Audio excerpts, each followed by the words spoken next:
Everyone, welcome to Community Board 3's SLA committee for Monday, July 13th.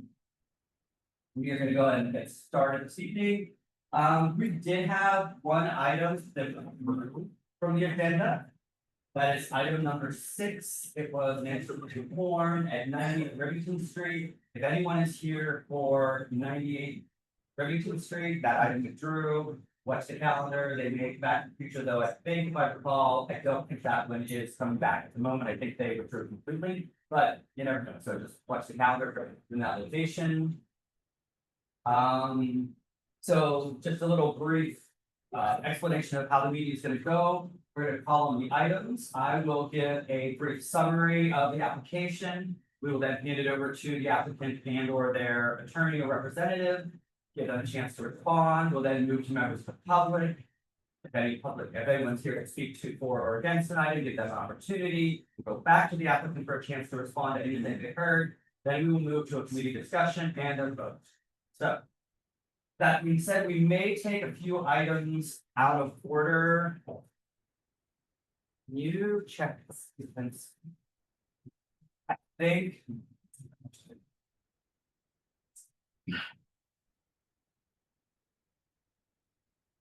Can you, if you're here on Zoom, actually in person, we have here are one.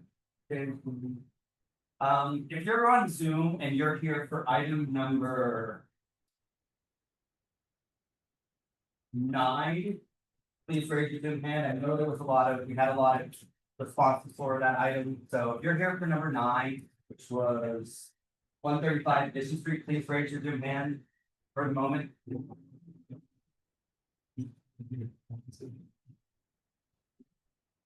Okay, so I see about 2 for that.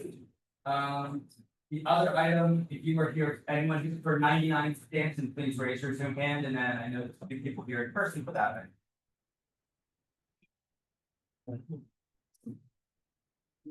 Okay, so 4 or 5 people like that. So I think we're going to go ahead because I know there are people here for both of those items. So take those items first. Oh, actually, I forgot. We're going to go ahead and start with an attendance, a roll call vote. So John Fowl here, Stephen Ballinger here, Megan Joy here, Matt Meltzer here, Michael Lavari here. Okay. So we're going to go ahead and I guess we'll just kind of start with. I guess it's in order. We'll do number 7, which is Casa Fuego, 99 Stanton Street. The applicant's here for Casa Fuego. I actually think Frank is the attorney. He said he was going to be on his phone and he gave me his cell phone.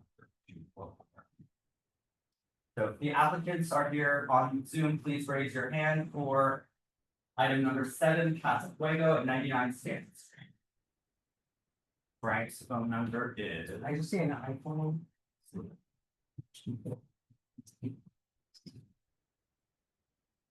His cell phone is 516-297. Oh, so 71. Yep. No, 516. That's it. Okay. So it looks like we have Frank promoted. Frank, is your applicant here? Good evening, Clint.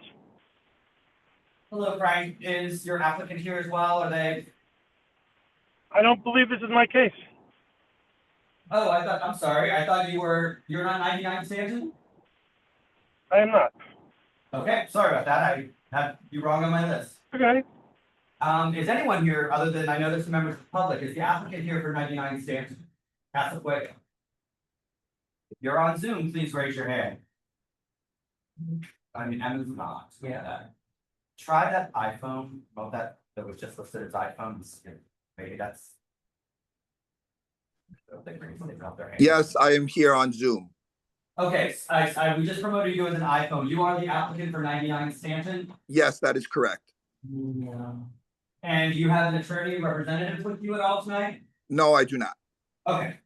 Okay, so then I'm gonna go ahead and give a summary, and then we'll hand it over to you for anything you'd like to add. Great, thank you very much. Okay. So this is Casa Fuego LLC doing business as Casa Fuego is seeking a full on-premises liquor license in the premise located at 99 Stanton between Orchard and Ludlow Street.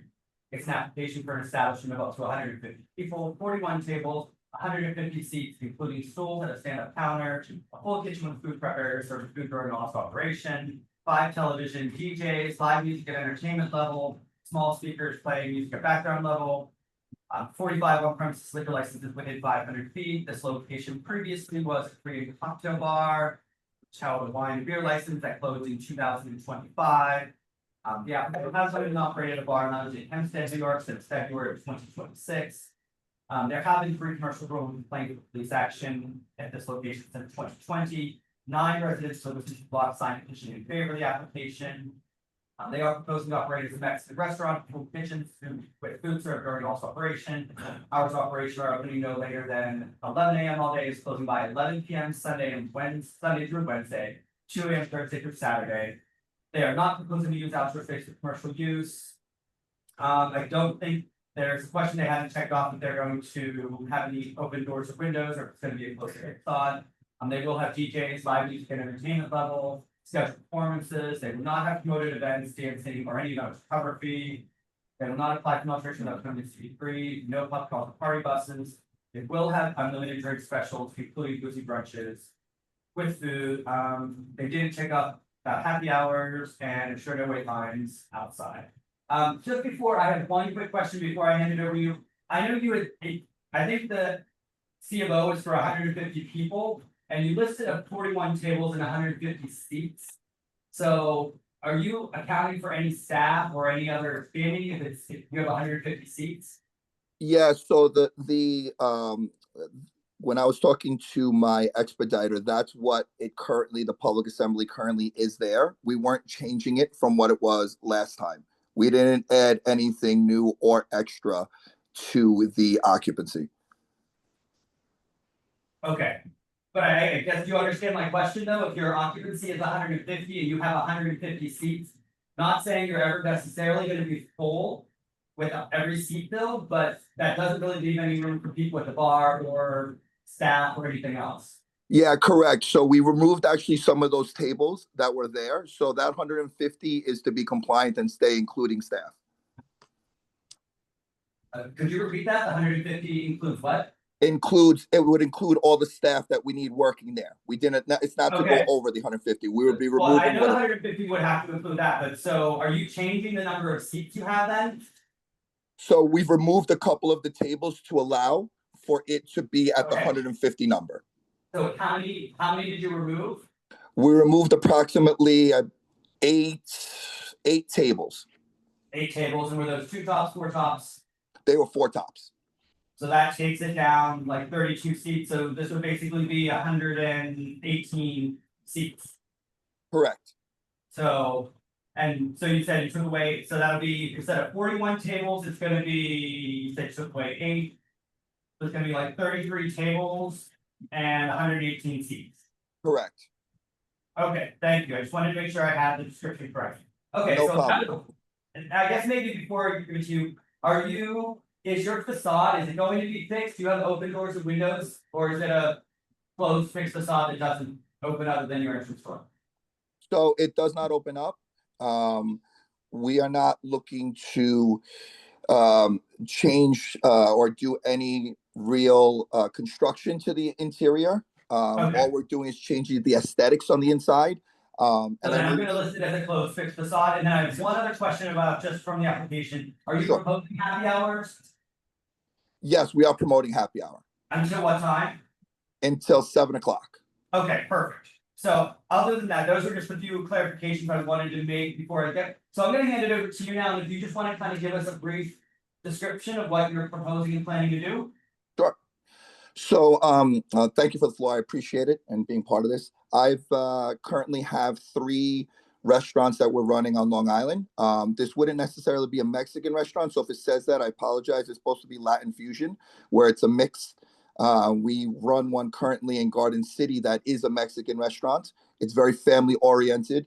We are looking to promote a family vibe that allows for higher end but affordable food from different countries, different Latin American countries. So that's why it's going to be a Latin fusion mix. That's why it's called Casa Fuego. We currently, like I said, have 3 locations. I've had 4 liquor licenses before. This would be my 6th location. The other 3 that I had prior, I sold years ago. It's not my first time in this business.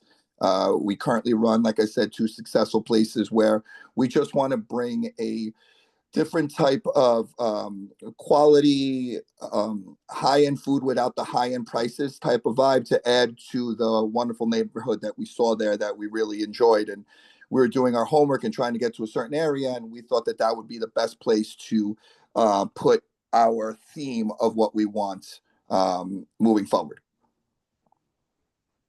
Okay. Thank you for that. I know we do have a few people here from the public, so we're gonna move to members of the public and give them a chance to speak for this item. Sure. And just to remind everyone here from the public, you will get 2 minutes to speak. Please try to keep to your time limit. We'll let you know when your time is up. And again, please be respectful and all that good stuff. So I'm gonna go ahead and start with, I have Patrick Walsh. Please speak with the microphone so they can hear you on Zoom.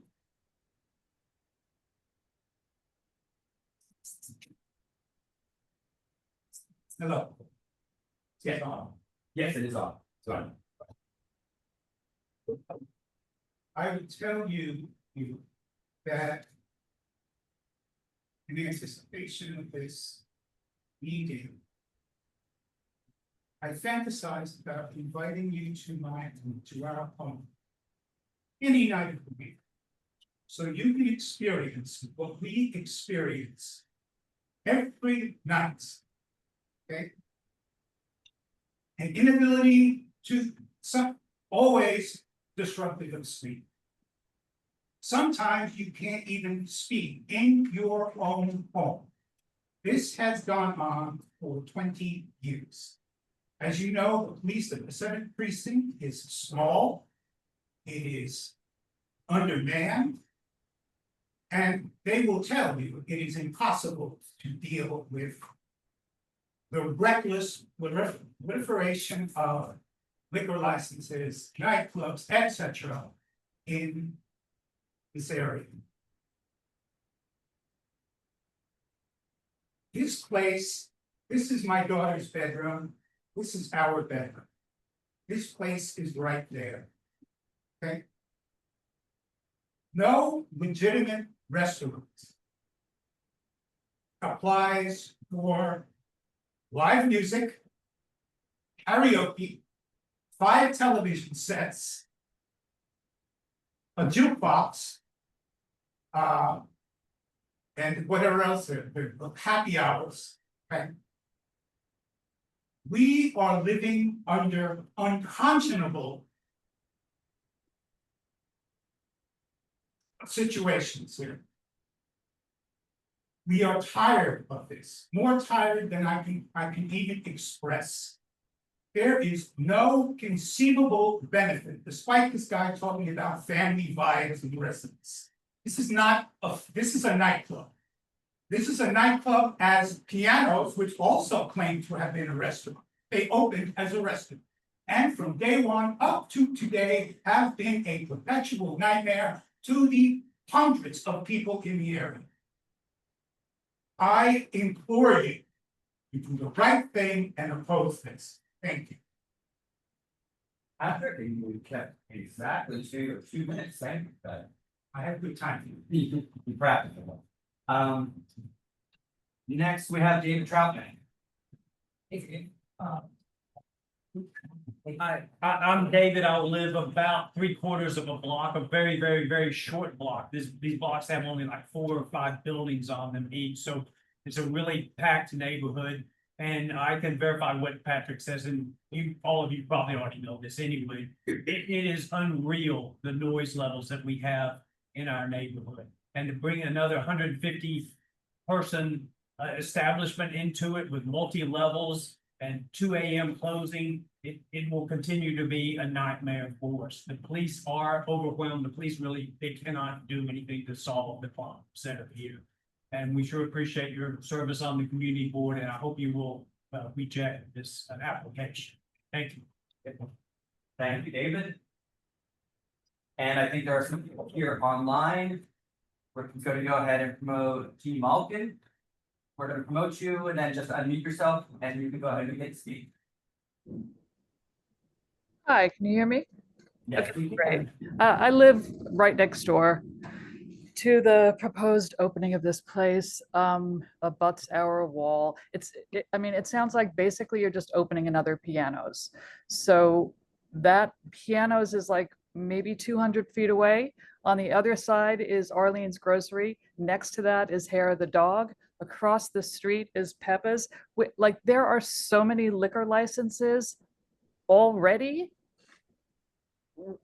like way closer than the 500 feet they're supposed to be. It is an unconscionable notion that somebody would open a purported restaurant in that space that wants live music, band, you know, DJs. I mean, the whole thing, it's already such a nightmare.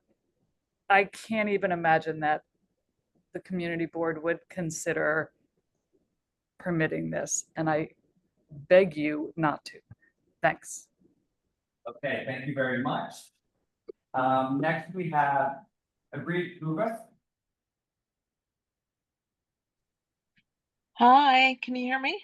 Yes, we can. Go ahead. Great, thank you. I oppose this liquor license. I urge you to oppose as well for all the reasons everybody else has stated. You might think stipulations work. They do not. People do not adhere to their stipulations. There is no accountability for stipulations. What we're under is a siege. And it's because of you all. So please oppose this and start opposing more and help us revert to a normal life because we live here, right? Thank you. Thank you for your service. Okay, thank you very much. Next we have, it's like Eleanor Fazio. Hi, can you guys hear me? Yes, we can. Please go ahead. I'm here to also oppose this liquor license. I've been here for less than a year and I sleep with my AC on, earplugs in, and noise machine due to how loud our street is already. I think this is just going to be the cherry on top. We also have brawls happening outside our doorstep almost every night, it feels like. So it would be greatly appreciated if we could make a step in the right direction and oppose this. Thank you. Great, thank you very much. Next we have R. Keller. Yes, hello, can you hear me? Yes, we can. Please go ahead. Okay, my name is Rainer Keller. I live on Essex Street, and as I'm opposed to this venue for the same reasons that everybody else is. We're oversaturated, and this is only worsening our quality of life that we experience not just on the weekends, but during all days of the week and evenings up into the morning hours. And a restaurant with karaoke and music seems a joke. And yeah, I hope that the CB3 denies this license or does not recommend it for a liquor license, because the previous resident already said stipulations are not enforced. They can't be enforced with the manpower the city provides. And once the license is granted, we're on the mercy of this operator. So I urge you not to approve this license. Thank you. Thank you, Ryan. Next we have David. Hello, can you hear me? Yes, we can. Okay, thank you. I also oppose this, and beg you not to pass this for the same reasons that have been so well articulated by everyone else you've heard from. So I'll just use my time to add, where's an application for something that would actually do the community good, like a supermarket or something, you know? Instead, we're always faced with these horrid nightclubs and it's just terrible. So please do as we're asking. Thank you. Thank you, David. And, okay, looks like, was there anyone else on Zoom? Please raise your hand. Last chance. Okay, so we're gonna go back to the applicant and give you a chance to, I guess, respond. Yes, Patrick. What? I gave petition with Yes, the entire building. yes, yeah, Patrick. Okay, well, thank you. Okay, sorry for the applicant, if you want to, I don't know if you have any response to anything that you just heard? Yes, listen, of course, I'm not here to, I can understand the frustration and I hear in the voice of the community, of the people that are dealing with places that really have nothing to do with us, and I understand it. I understand the people that are concerned and their concerns and what they're saying because that is their community. So I respect that. We are not here to create any issues. Like I said, we have operated in multiple locations where we have not had any issues at all. We've never had any citations. We've never had any problems. We've just looked to be the best business that we can be. I understand with the level of noise and et cetera that the community is talking about. We are not here to create problems for the community. We have not even been there yet. So I understand that they've had some issues with, I guess, some other businesses there. And I respect that, but we are not looking to be part of the problem. We are just looking to create a business that will be of the community, part of the community, and work with the community going forward. Okay, thank you for that. You're welcome. So I guess I'm gonna go ahead and start. So we here at the community board have actually passed a resolution that when we are reviewing new applications for locations, we're looking at the bigger picture in the neighborhood, and we're doing our best to try not to increase the impact on the surrounding residents or businesses, or the surrounding neighborhood, I guess is a better word. We're trying to not increase the impact on the surrounding neighborhood when we're adding or reviewing these new applications. The previous place was a beer and wine, it closed at midnight with, it was a restaurant with no live music, it was background music only. This application as presented would be a drastic difference to what was there previously. And as you have heard, and I don't know if you've spent any time there at night on the weekends, this area is it is the worst area in our community board, and it's probably one of the worst areas in the city at this point in time, in terms of congestion, noise, crowds, oversaturation issues that all come from having a large number of liquor license establishments in one very condensed area. So I'm gonna just there's no way I could approve this as it's presented. I'm not sure if you are willing to discuss making any changes to your application. If you are, we could, and I can let the other members of the committee speak as well, but if you are open to that, we could possibly discuss some other options. If this is your method of operation that you presented and you're gonna stick with that, then we can move forward in that direction as well. Yeah, so like I said, when I was talking to my liquor license lawyer, I mean, she wasn't able to be present. We're not here to cause any issues. I have no problem making certain concessions because the theme of what we're trying to do is, I think somebody said nightclub, but it is not a nightclub. We are not looking to make a nightclub. We are not trying to be a nightclub. We are looking to be a restaurant. And that's what that is what we are looking to do moving forward. So I do not have a problem with working with the board and the community to make certain concessions to help people feel more comfortable moving forward and whatever we have to do in that capacity. So when my liquor license lawyer advised me, they said sometimes it's just easier to check off certain boxes and make concessions, which I told her that I'm fully fine with. We're not looking to disrupt. I don't know this area as well as the community and the board. So, like I said, I respect everybody's opinions, everybody's frustrations that they have voiced and vented. I can't say that I can understand what they've gone through for the many years that some of the gentlemen and women have said that they've for many years have had to endure. So we're not looking to add to that. I'm not looking to add problems to the community. We just want to move forward in a positive way, in whatever way we feel is possible.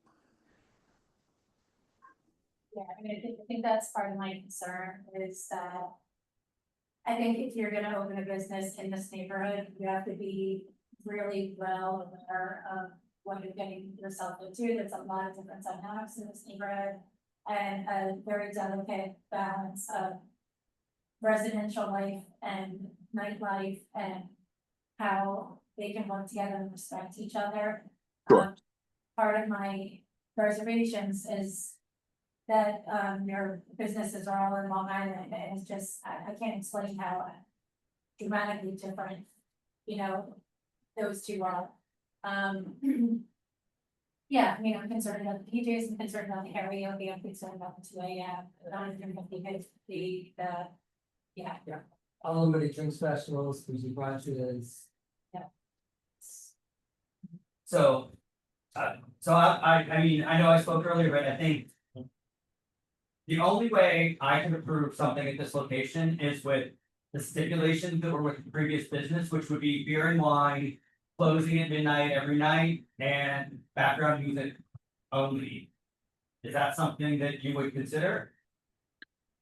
Yes, I mean, look, like I said, we're not. I'm not looking to create any issues. I would like to, when we say, the karaoke and stuff, that was not a deal breaker for us. Again, it was just to make sure that there was options for the future. But if they are not, that is not part of our overall business plan that I feel will hurt us.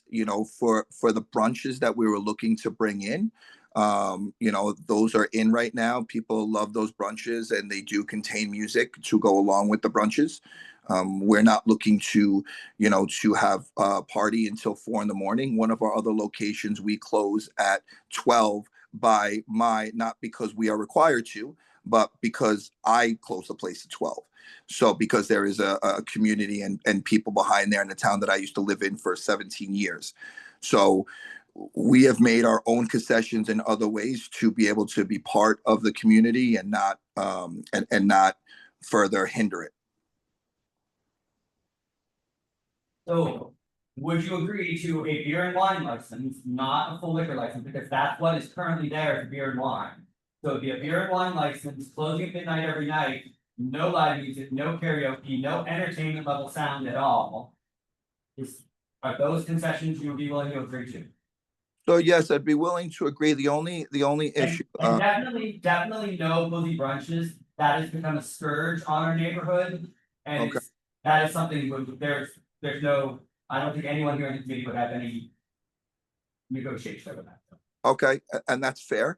I'm not opposed to anything you said. The only thing that with the beer and wine is we wouldn't be able to serve cocktails at our dinners.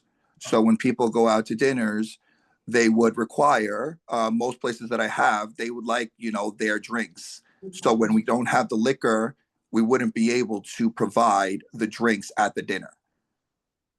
That is correct. So For me, everything else I'm on board, but we would need to be able to provide drinks to be able to pay for our rent, our bills, our situations going forward. Because as most people, when they go out to dinner, they do like to order some drinks. And I think we can all appreciate that fact. you have a business model in mind, you're willing to give us a lot of concessions. Correct. However, this location is just a very, like, not a good location for something like, something like this enterprise. And so we are treating it with a heightened level of like scrutiny, if you will, like, has a heightened level of things we want to require, because we want to take care of this neighborhood and we are looking out, to take care of it and simple, but. No, yes, and I appreciate that, and thank you for that. I appreciate honesty. I'm not, again, like I said, I'm willing to make the concessions that the board needs. I just, for us, we would need the liquor license to be able to at least serve the alcohol. Yeah. Lack of support from the community for this business and the fact that the owner seemed like a nice guy and he lives on Long Island, but really just completely unfit neighborhood for this company. And so, obviously, we want to actually see a business operating, we can run a business here too, so I'd actually want to see a business operating. In the previous model, improve, your like, part of the community as opposed to upgrading a liquor license that would be less correlated with supply. So, one of those cool. Yeah, are there any committee members that would support a full liquor license for this location? Okay, didn't think so. So if, and I understand completely, I'm not trying to talk you out of that, if that is part of your business model. For a full liquor license, then I don't think, at this point, I don't think we can support an application with a full liquor license in this location, so I think we would then move to a deny. I think we have our district manager did want to say one thing. Yeah, I just, aside from all this, if you could take the message back to your expediter, by saying to check off every box instead of giving us a real business plan, what you're basically saying, one is that we should not believe you, and two, you could probably tell you've created hysteria in this community. You could have had support, and instead you had everybody really upset. So for the next time. Yeah, I mean, that was not the plan. We're not looking to upset anybody. We've never had any issues with any of the businesses we've had prior. Like I said, we were here to make concessions and open to working with the community on whatever the community board felt is appropriate. And that's what we're here to do. The business model is not changed in terms of it. It's meant to be a restaurant, and that's what it would be. So the business model for that has not changed. Okay, but I think at this point, I'm prepared, I'll make a motion that we would recommend denial of this application due to the many issues that we've already discussed in terms of the oversaturation, the problems in this neighborhood, and that the current business, or the previous, just most recent location, was a beer and wine closing at midnight all nights. By adding another full liquor license, even with, I would be concerned adding a full liquor license with closing at midnight and limited hours, would be greatly impacting the surrounding area, specifically these few blocks. So I'm going to make a motion to recommend denial based on those reasons. So I get a second. So we will go ahead and move to a vote. John Fallon? No, the motion was to deny. Yes. So if you're supporting, yes, okay. Steve Ballinger? Yes. Meg Conroy? Yes. Smeltzer, yes. Michael Barr? Yes. Okay, so your application actually was denied. The office will be sending you out. No, the office doesn't start. We don't send anything out. It was just going to go to my normal spiel. We won't be sending anything out, but it was denied, and you can speak with your representative as far as your options. Okay, so I just want to be clear. So the only way to get this approved would be to not have any liquor and keep everything status quo as the prior, correct? That's the only way I can't necessarily speak completely for the committee, but that's the only way I think anything could possibly go in this location. That I would be comfortable for me. Okay, So, thank you very much. thank you. Okay, we are moving on to the next item. Which will be item number 9. I think we're gonna do item number 9, which is Lay Wine at 135 Division Street. I know there are people here for that item as well. Yep. So I'm gonna go ahead and give a brief summary here.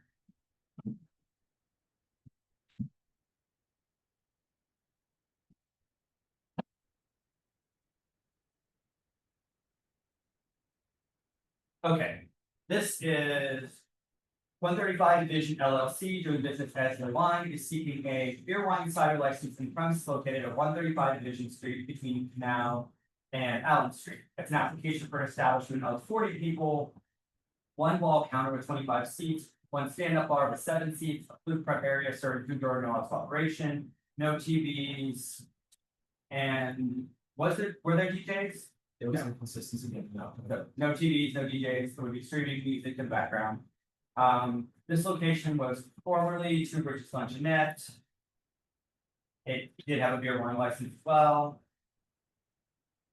Since 2020, there have been 1 complaint where police action was necessary. We did receive several emails. I think it was 28 emails in opposition to this application. 16 residents who live within 2 blocks of the location signed a petition in favor of the application. They are proposing to operate a tavern with less than a full service kitchen with food serving during all hours of operation. Hours of operation will opening no later than 3 p.m., closing by 2 a.m. Monday through Friday.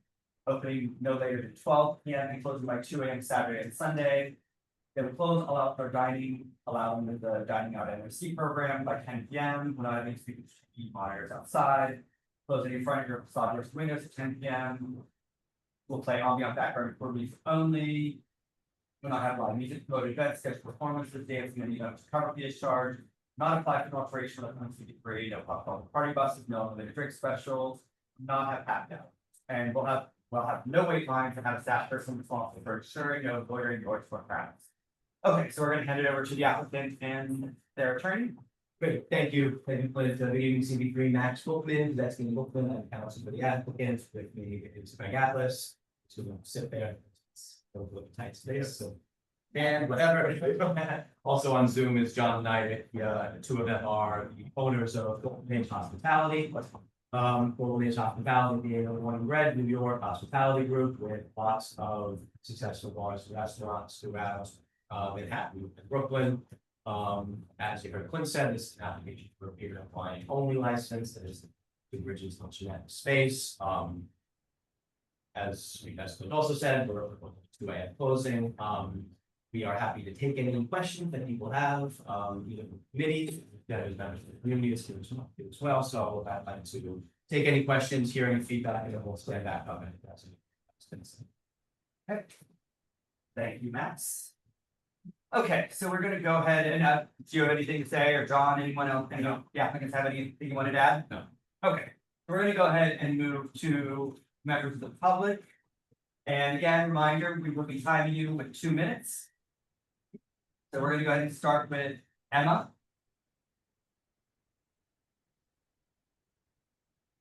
Hi, hello, can you hear me? Yes, we can. Okay, thank you.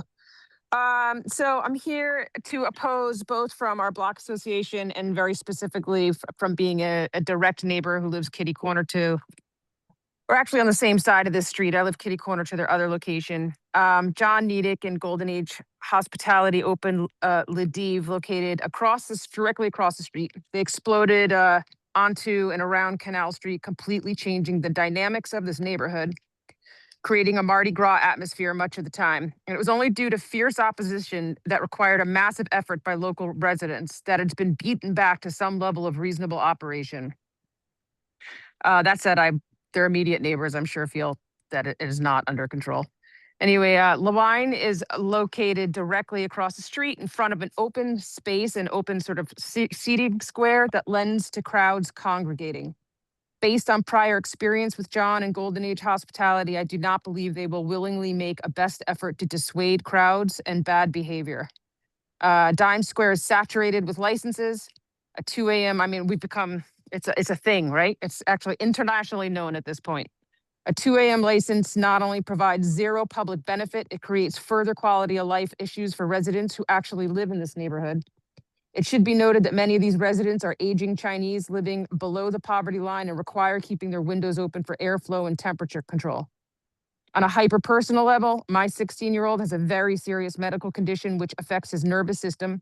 To reach the subway from his home requires walking between these two locations. The city continues to create a nightmare scenario for him, which physically sends his body into a tailspin.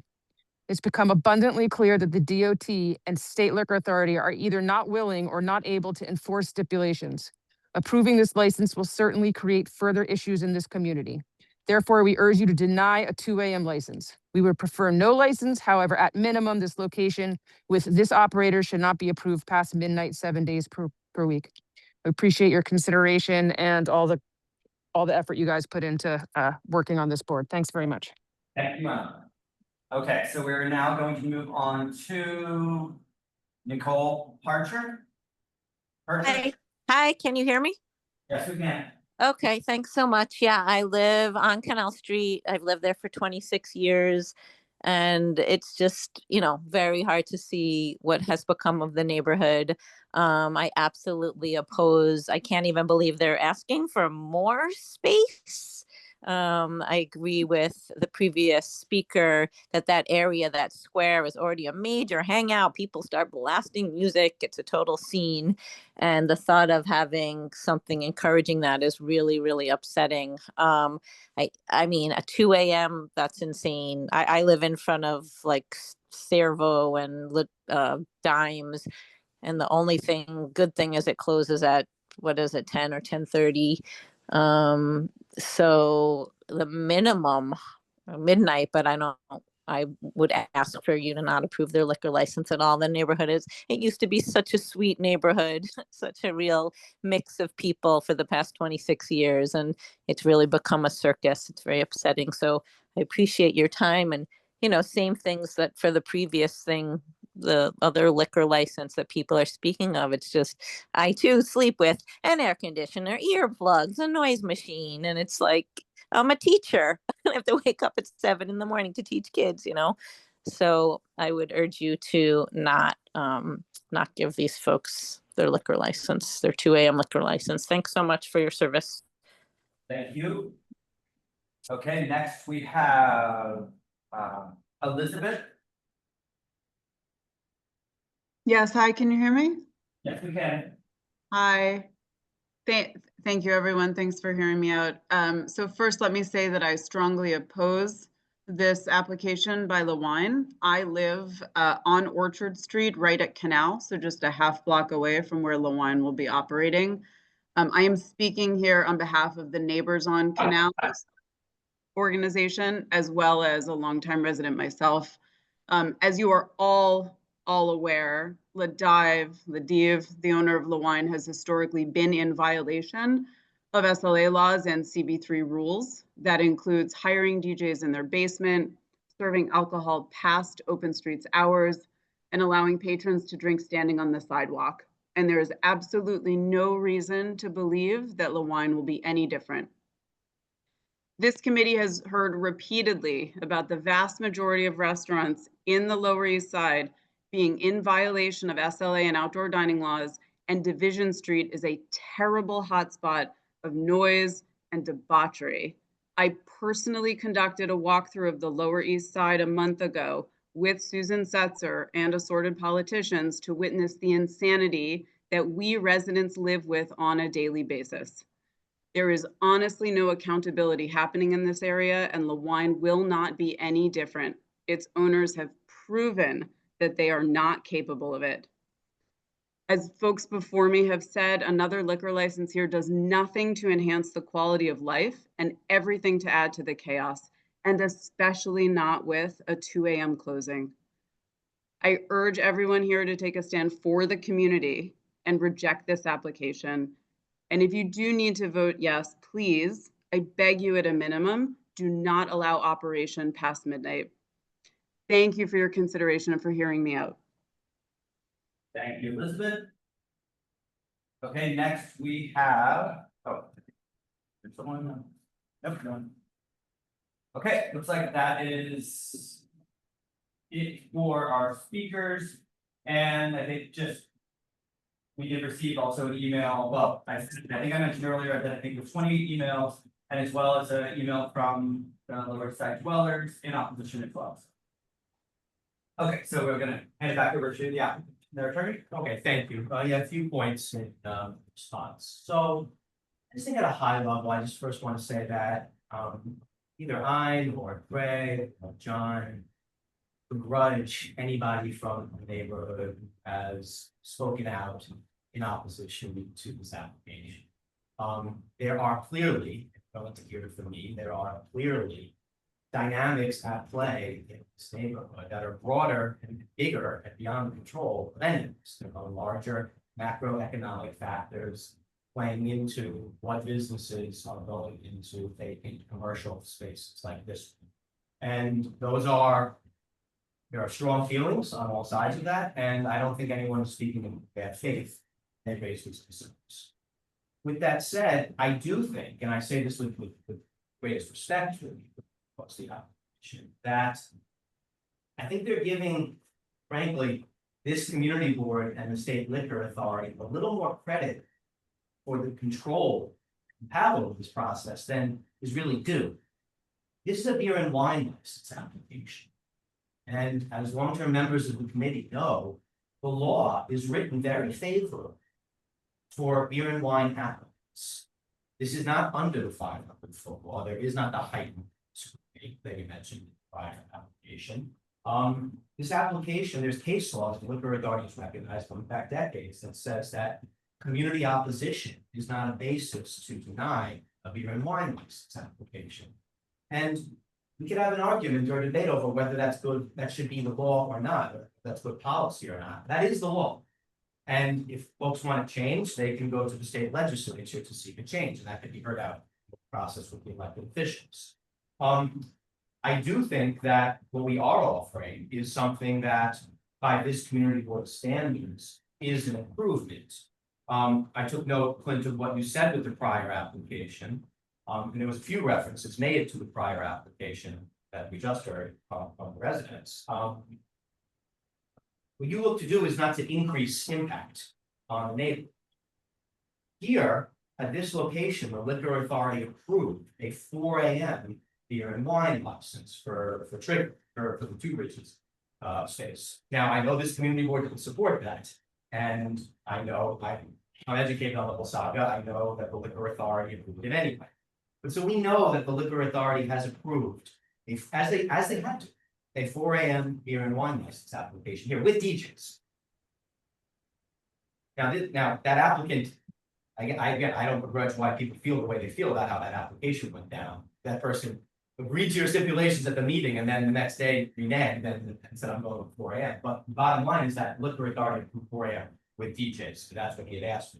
What we're proposing is no DJs, recorded background music only, 2 a.m., which is 2 hours earlier than what was previously approved there. So I think that is in line with your approach for beer and wine license applications in the space that's currently licensed for beer and wine. We're offering something better. I can tell you that, I hear there's a narrative. I'm now witnessing that stipulations don't mean anything. I can tell you as an attorney who practices in this area, that's not correct. Stipulations are enforced. Now, I can't say stipulations are enforced every night, every place, anytime they're violated, but it is routine that if a business violates the stipulations, it gets violations from the state liquor authority. That is the basis on which this whole process is built. And so we just can't throw stipulations out the window and say, oh, they're not enforceable. Otherwise, we're not, what are we doing? So we have to go by stipulations, and we're willing to stipulate to what I said. In addition to all the things that Clint, you summarized, no boozy brunches, no all those things, no happy hours, unlimited drink specials. Last thing I'll say is this is I guess two things. Number one is this is a small space, 40 occupancies, so that's also different than the last application. Whatever impact you imagine this license having, it's still good to 40 people. And then this last, I know there's, been talk about Ladiv and prior operation there. you know, you're free to reach your own conclusions. You live in this neighborhood, you're familiar with Ladiv and what happened. You're familiar with how Ladiv did not have a sidewalk cafe all for summer 2025, as Councilmember Marte called that application up to the city council and it was sidewalk cafe there. I think that some of the concerns about Ladiv that we've heard are basically old concerns that do not reflect the current realities of their operation now, or the current realities of their many, many other operations they have in the city, which are reputable operations. So for all those reasons, we're happy to answer more questions, address your concerns. The 2 a.m., unfortunately, there is no room there. I heard comments about midnight, that's not gonna work in this space. We do think we're offering something that's better than what was already approved, and we're happy to answer any questions that you may have. Okay, so I would like to start with, when we speak about the past issues with Libby's. Could you speak about the recent issues that you've just been fined and cited for having illegal outdoor dining? Yeah, sure. So we've been cited but not fined. And so what I mean by that is Ladiv received a summons from the Department of Transportation claiming that their outdoor dining is being operated unlawfully. We have due process rights. We've reviewed that summons. We do not believe it's accurate. We are challenging that in the city's administrative court, and that case is pending. And I can't really comment on the pending case beyond that, other than to say that we've not been fined. There's not been an adjudication that we've done anything wrong, and I plan to defend that sentence. So we were told today we confirmed this again today to make sure it's current by the Department of Transportation that your permit was denied. And you are not to have any, your permit was denied, you reapplied, but you are not have any sidewalk cafe, outdoor dining, period. And you currently offer. I've got great respect for the folks at the Department of Transportation who are tasked with running this program. I don't think it's an unfair comment to say that there have been inconsistencies in the rollout of this program, a lot of confusion, a lot of different points in time where announcements were made about what's permitted to operate temporarily while the rest of the application is pending, what's not. I'm not taking it with, again, respect to the Department of Transportation, I'm not taking their say-so on this. They made an allegation. We have the right to defend it in court, and that's what we're presently doing. There has been no adjudication that we've done anything wrong with the application. But they said you do not have a permit currently. That's what they've said. But not having a permit is not a prerequisite to being able to utilize outdoor dining. There have been about 4 different ways. Are you talking about, but we're talking about the sidewalk cafe, not the open street. The open street, you're allowed. I understand. You're not allowed to have a sidewalk cafe without. Well, that's not exactly correct. There have been at least 4 different pronouncements over the last 2 years since this program was rolled out, that DOT has said under certain circumstances, you are allowed to operate before your permit is issued while your application is pending. There have been emails about reaching various phases in the process where you can operate temporarily. There have been many different pathways through which they've announced that. And I believe we're operating lawfully, and we're going to defend that in court. Okay.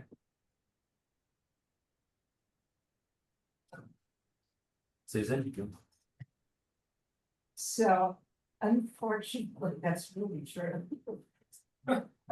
I actually asked Max for today a very similar case where I know someone got a fine that they shouldn't have gotten. So, and I've heard the comments. I have a question. What's the proposed outdoor footprint on there? They're very small. We have the floor plans here, and we have to go to DOT for this, so this is, this is just part of the liquor license application. We're proposing 1, 2, 3, 4, 5 small 2 tops, so 5 tables, 5 tables, 10 seats. That's honestly That's the only outdoor. Yeah, it's the only outdoor. And that's if we could fit that. I mean, what we've told you in this application is what we sort of like a maximalist vision of what we hope to get for the outdoor dining. We still have to go to DOT, the measurements, get it approved, etc. That's the entire outdoor dining. What did you say about TJ's again? No DJs. Unlike the prior business. How did it, like, when you denied trigger at the space, how did you use those ways to employ that? Yeah, well, so he was denied before I was back on the committee, right? His original denial was prior to me being on the committee. At this location. Yes, he came back. Yeah, okay. So he originally came to the committee. I can't really speak to what happened at that point. But he then moved to the SLA and was given for it. Here's what. He did come back to us in November of 2024 to legalize what he was doing. And we wanted full liquor. He came back full liquor. He wanted full liquor, yes. He wanted full liquor and then to legalize some of the things he was doing illegally. And and then he agreed to it and then again decided not to, but I don't think he ever even went to the SLA. He didn't go to the SLA, I never represented him, so this is just from what I'm looking at from watching your YouTube videos and my speculation, but yeah, he never went to the SLA for the full liquor. So he originally came in around 2021 with beer and wine, he appeared before your committee, negotiated midnight closing, agreed to that, and then the next day said, I'm not signing the stipulations, basically. Went to the SLA at 4 AM with DJs, got approved with that for the beer and wine, and then as Quinn said, came back later on, asked me for full liquor, he said no to that. He was gonna go to the SLA for that, but then I believe he closed for that. So the SLA did approve him for what he asked for. So we're gonna hang on this deal with you, which was 4 AM with DJs. You know when, It wasn't it early last year, but early 2025. We think it's that vicinity, I don't know. I think it was spring of 2025, because it was November of 24 when he came to us. And we, we didn't, we actually gave him some of what he was asking for, but then I don't think we ever looked at the he didn't sign stipulations, but I don't think he ever went anywhere with that. Oh, okay. Yeah, again, I don't have any special knowledge, but it's just what I think I So that's- understand. So, correct me if I'm wrong, if we say, no, we prefer 12 o'clock, and they say, we're not gonna sign your stipulations, they go to the SLA, they get approved for 2 AM anyway, and they get or 4, and then we don't have any stipulations on the table, then we don't. Yeah, I mean, that's when we're stuck between rock and hard place. Yeah. That's always the trade-off, and if I may, I want to be clear on this, and I just mean this, just as a matter of how it works with the SLA, it's not a threat, it's just how it is. We're offering the 2 AM for your. And we don't have your support, then. That's not the deal. Alright, I have a question, so, I have to figure out 1 complaint open for Steve. And there's a substantial amount of complaints. That were substantiated, the police had to come fix the condition from 2024, 2023, 2022.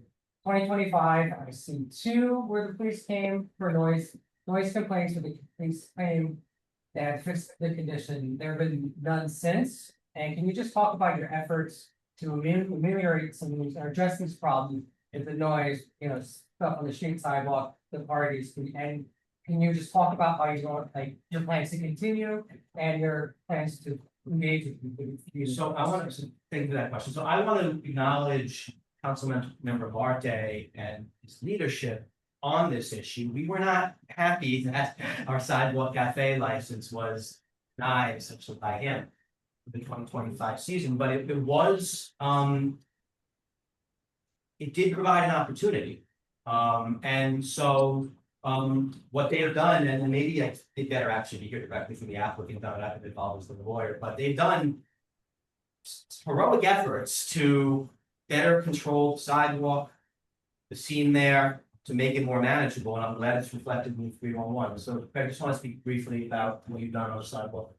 It's the management's effort has been really intensive effort to modify guest behaviors, to keep sort of limited canal street open stipulations, and to keep the sidewalks there. And it's just repetition, and it's a lot of repetition, and it's a lot of management. I'll just add, the outdoor dining, I was personally at the Beef West, which is their location in West Village, and sitting outside, and it was 9:30, and the server came over and said, we have these stipulations, you have to close this outdoor space by 10:30. gotta wrap it up. I mean, that's reflective, I think, of a management attitude that they, have bought into and been implementing, and I'm glad it's reflected in the 311s, and it's gonna continue.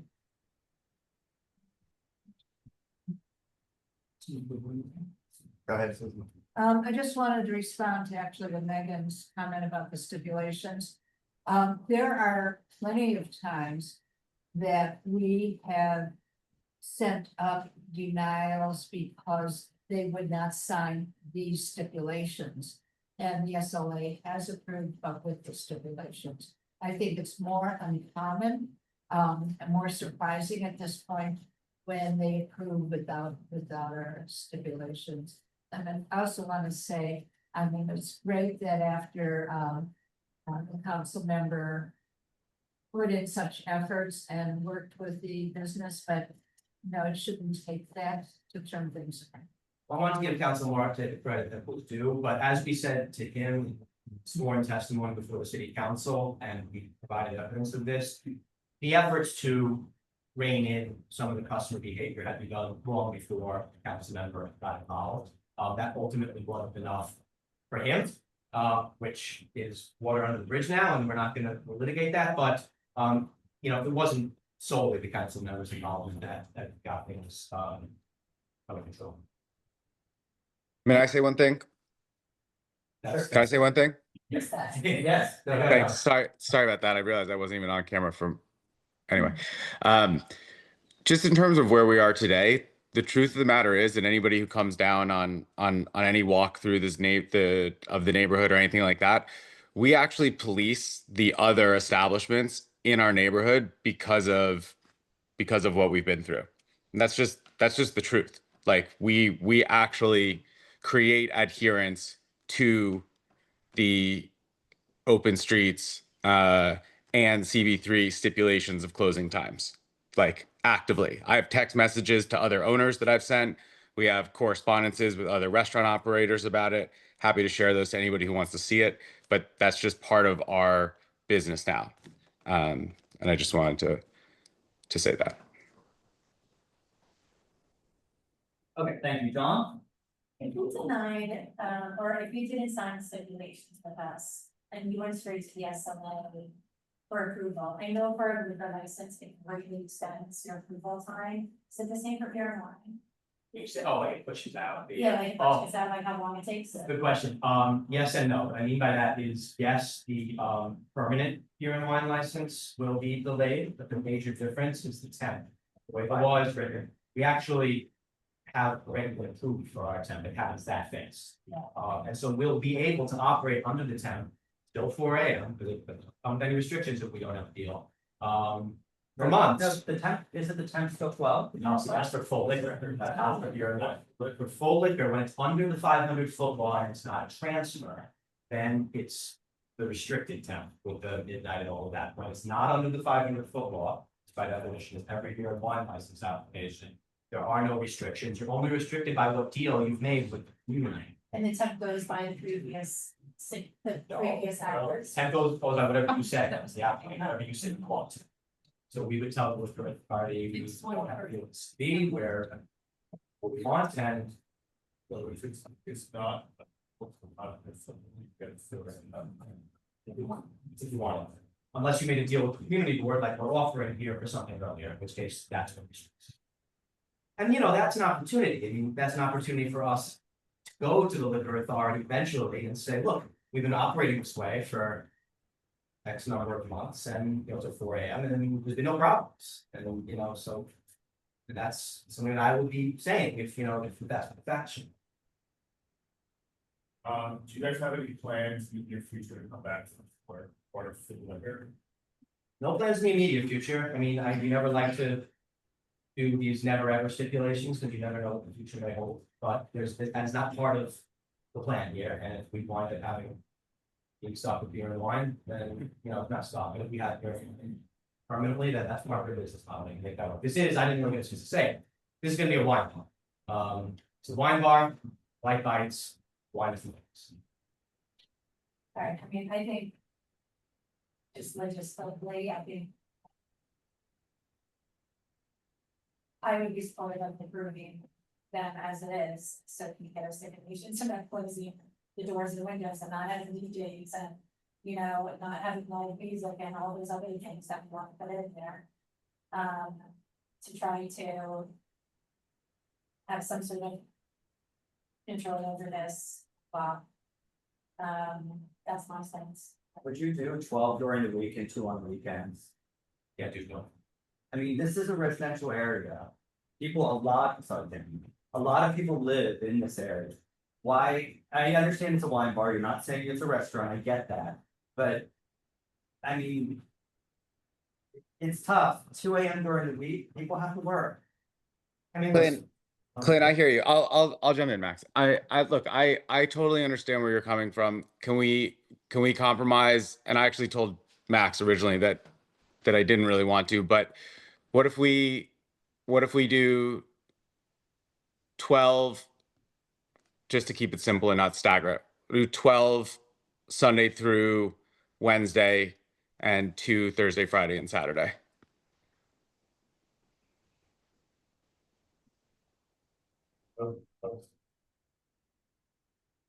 Yeah, I mean, it's begrudgingly, I can support that, I guess.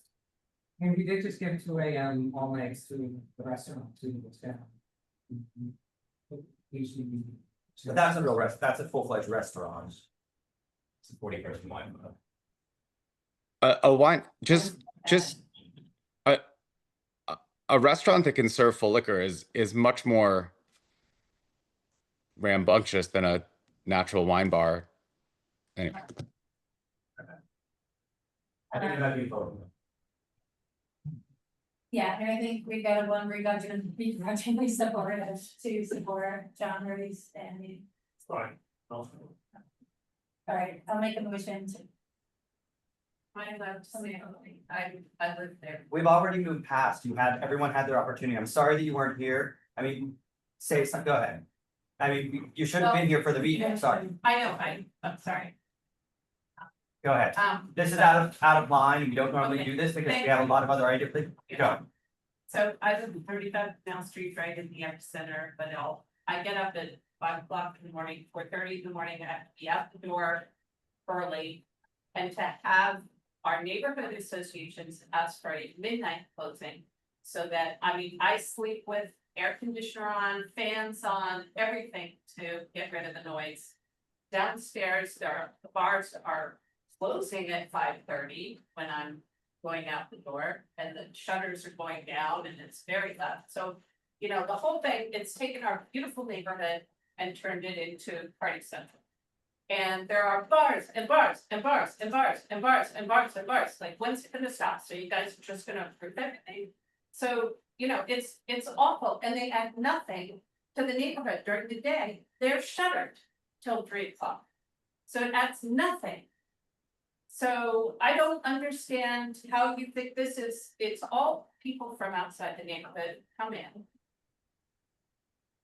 And honestly, I mean, I have not called 311 because I'm a little nervous because I'm a rent control tenant, so I don't want to cause problems, and I'm nervous about that. But I have come back and there have been trucks with big speakers blaring on a Sunday night because it's fun down there.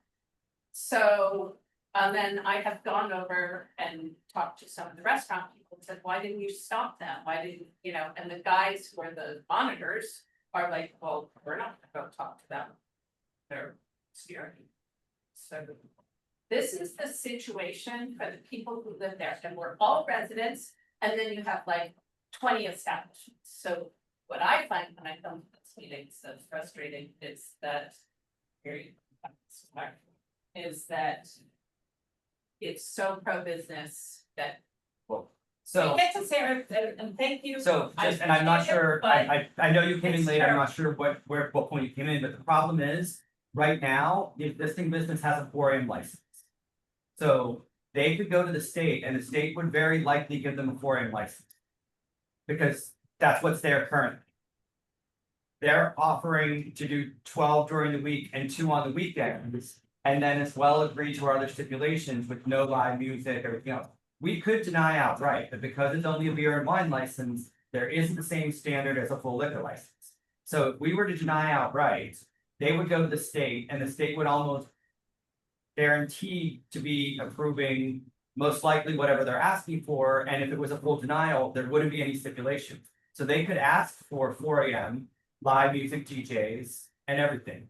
So I know this isn't ideal, but This is the only way we have any control of. this way you're at least getting control where they're agreeing to close at midnight during the week and 2 on the weekend. I know that's not ideal, but it's better than 4 AM, 7 nights a week.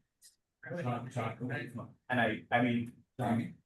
Okay, That's, we were not, well, we made motion, so we need to go through the stipulations, everything else, just make sure. But it was basically, there would be, so the hours would be changing, it would be opening no later than 3, closing at 12 Sunday through Wednesday, 2 Thursday through Saturday. Close all outdoor dining, allow under the dining out New York program by 10 PM. And then it does have an open facade, does it not? That those windows, I thought those windows open. Just double check when we regulate. It's not, okay, for some reason I thought Two Bridges or whatever was last called, I thought they did have opening. I think there was just a window. Or just, okay, Well, we would close. okay, so not close fixed facade, but it would just say you'll close any front door facade windows at 10 PM, blah, blah. Okay, ambient background for music only, There's a window. yeah, so we're just saying you'll close all doors and windows at 10 PM. Yeah, totally. And then ambient background for music only, will not have DJs, live music promoted events, scheduled performances, or any of cover fee is charged. Will not affect alteration, no pop cars or party buses, no unlimited drink specials. No happy hours, no wait lines for designated employee for ensuring no ordering noise or crowds. Post stipulation and will provide a telephone number for residents with complaints. John, you heard all that? I mean, That was everything you heard, I just want to make sure, sorry, you heard it was outdoor dining closes at 10 PM. That's what I asked you for. That's what you always ask for? That's what, yeah. That's what CB3.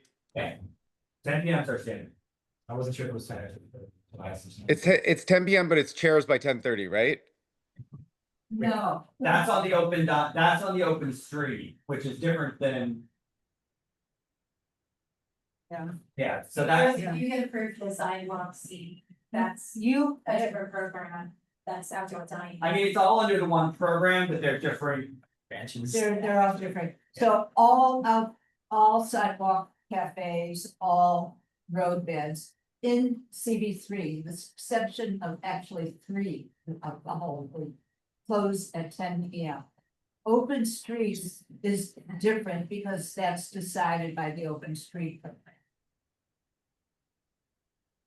Sorry, Okay.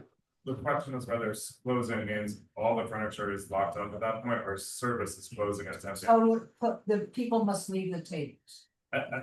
Got it. Yeah, I don't think for Yeah, sidewalk, we got it. you don't require people to bring the tables. They're not bring this, have the staff bring the tables. You don't have to take the Yeah. tables anyway anymore. Well, I know the law doesn't require, but sometimes you ask. No, we've Okay. never asked. So we've never specified that. Okay, John, clear on that?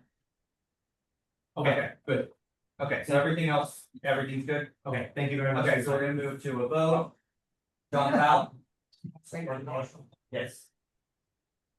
Steve Ballinger? Yes. Megan Joy? Yes. Smeltzer, yes. Mike? Oh, yeah, I mean, I read through them, but yeah, we'll put the scripts up on the screen. I can waive that. You wanna waive it? I'm waiving it. I mean, I read through, Yes. yes, I just didn't put them up, I read through them, but I didn't. No, it shouldn't come up, I wasn't sure to do that. That Okay, was a new thing. you should have, oh, yeah, actually, okay, so you're good with all that, though. We are good with all that. Okay, so It's on the record. motion passed. Officer, Yeah.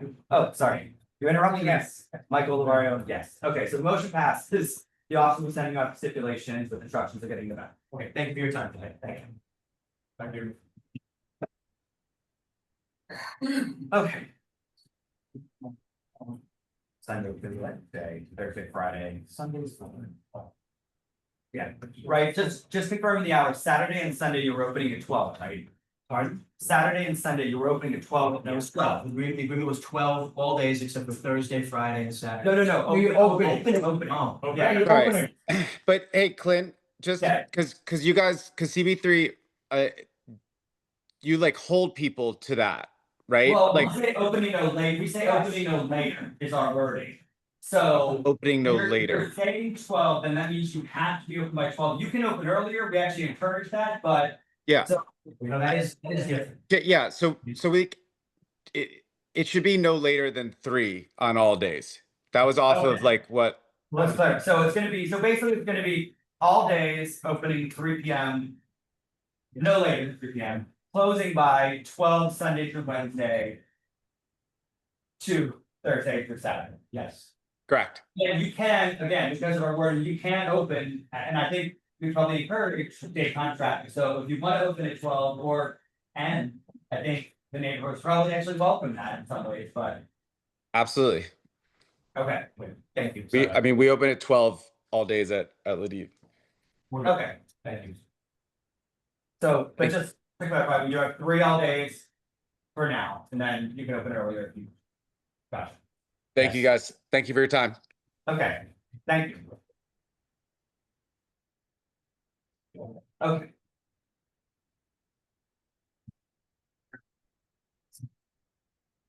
Now, moving on, I don't know if there's really. I don't think we have much in terms of attendance for any of the other items. I think we're gonna go ahead and just go in order. We're gonna start with number 2, Calypso at 11 Doyle Street. Is the applicant here for number 2, 11 Doyle Street? Is the applicant on Zoom for 11 Doyle Street? Okay, so Frank, you got the attorney.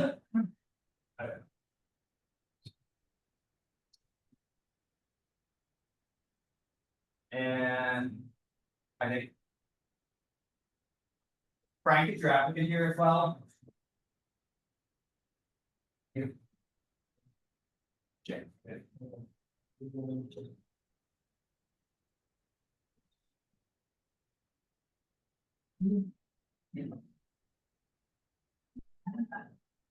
Genesis, are you the applicant?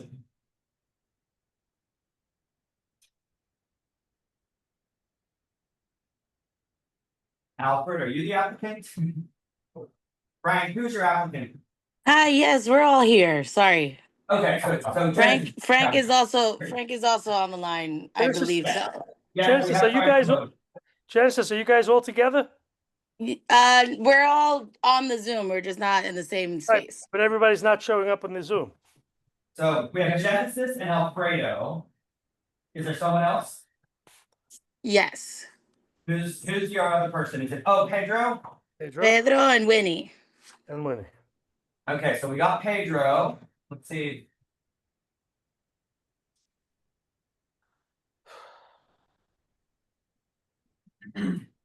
I don't see anyone else with their hand up or.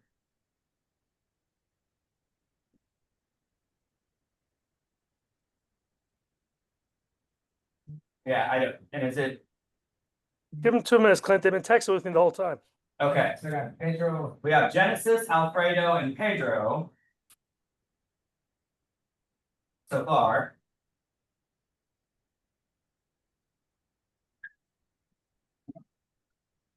Potentially not familiar with Zoom.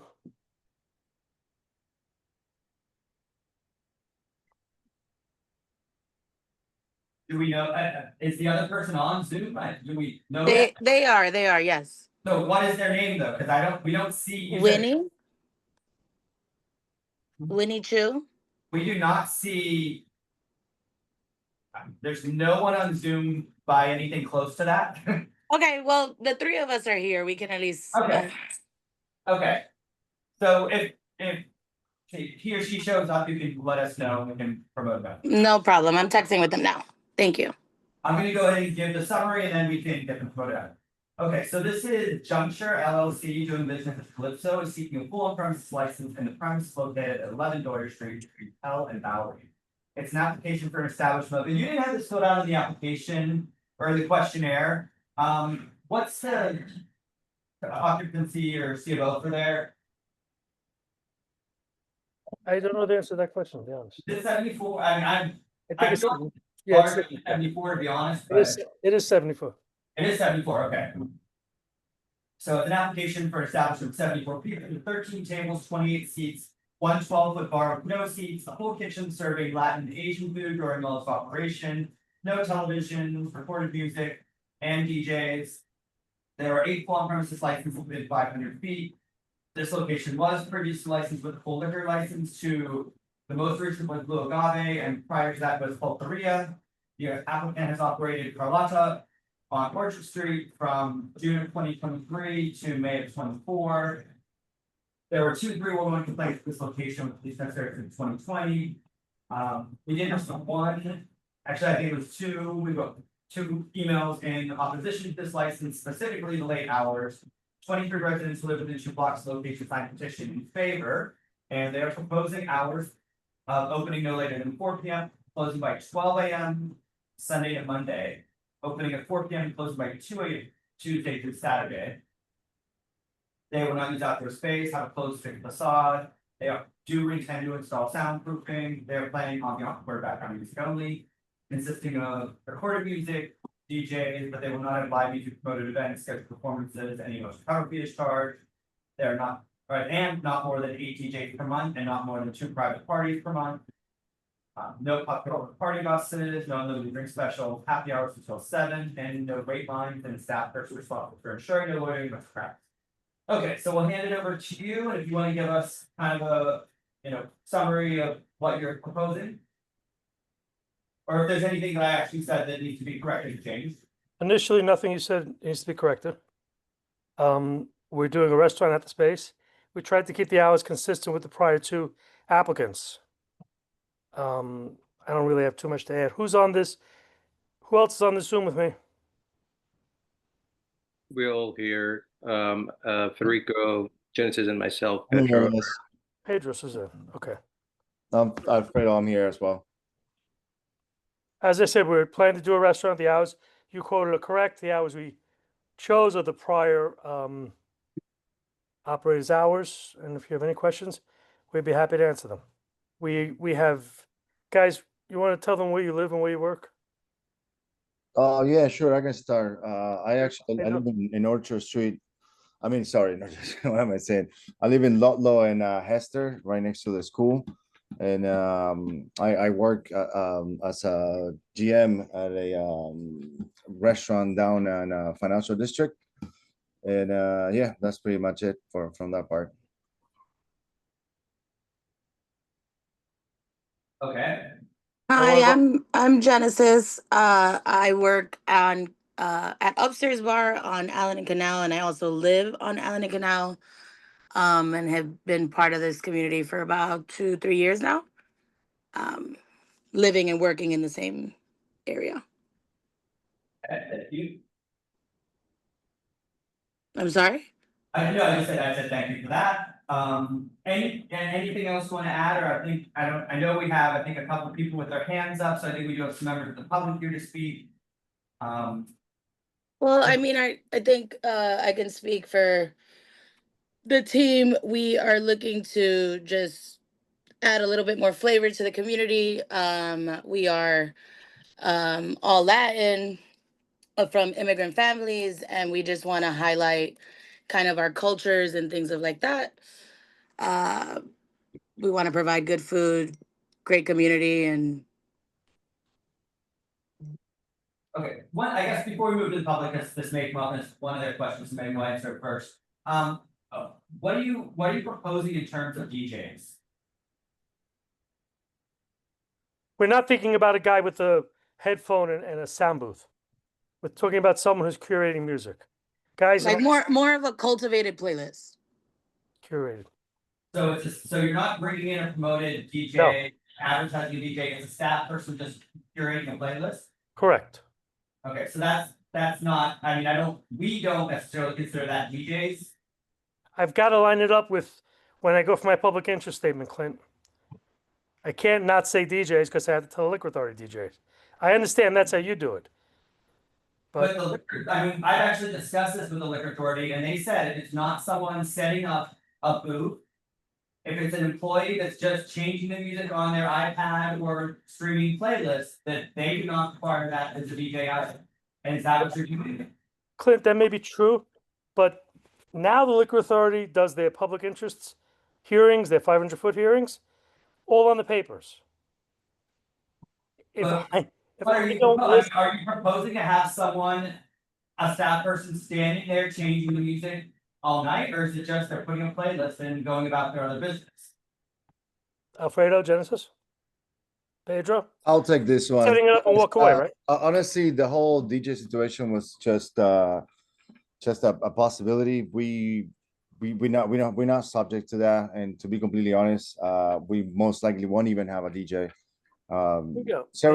For several reasons. Like one of them, it's we're not into the idea of creating a nightclub or anything like that. That's not what we're going for. Well, the idea was just curating a playlist. And yeah, to be honest, DJs are super expensive, so we're most likely not gonna do that. So then, I mean, are you okay just saying not having no DJs then? I'll be fine with that, yes. Okay. That makes much simpler, because that's really, to me, I'll be honest, that was that, and then I was gonna ask, well, we'll move to the public then. That was just the one thing that I think was probably gonna come up when public, so we'll head that out in the past, and it'll probably make things easier. So we're gonna go ahead and move to the public and see what anyone has to say. First, we're gonna move to Jan Lee.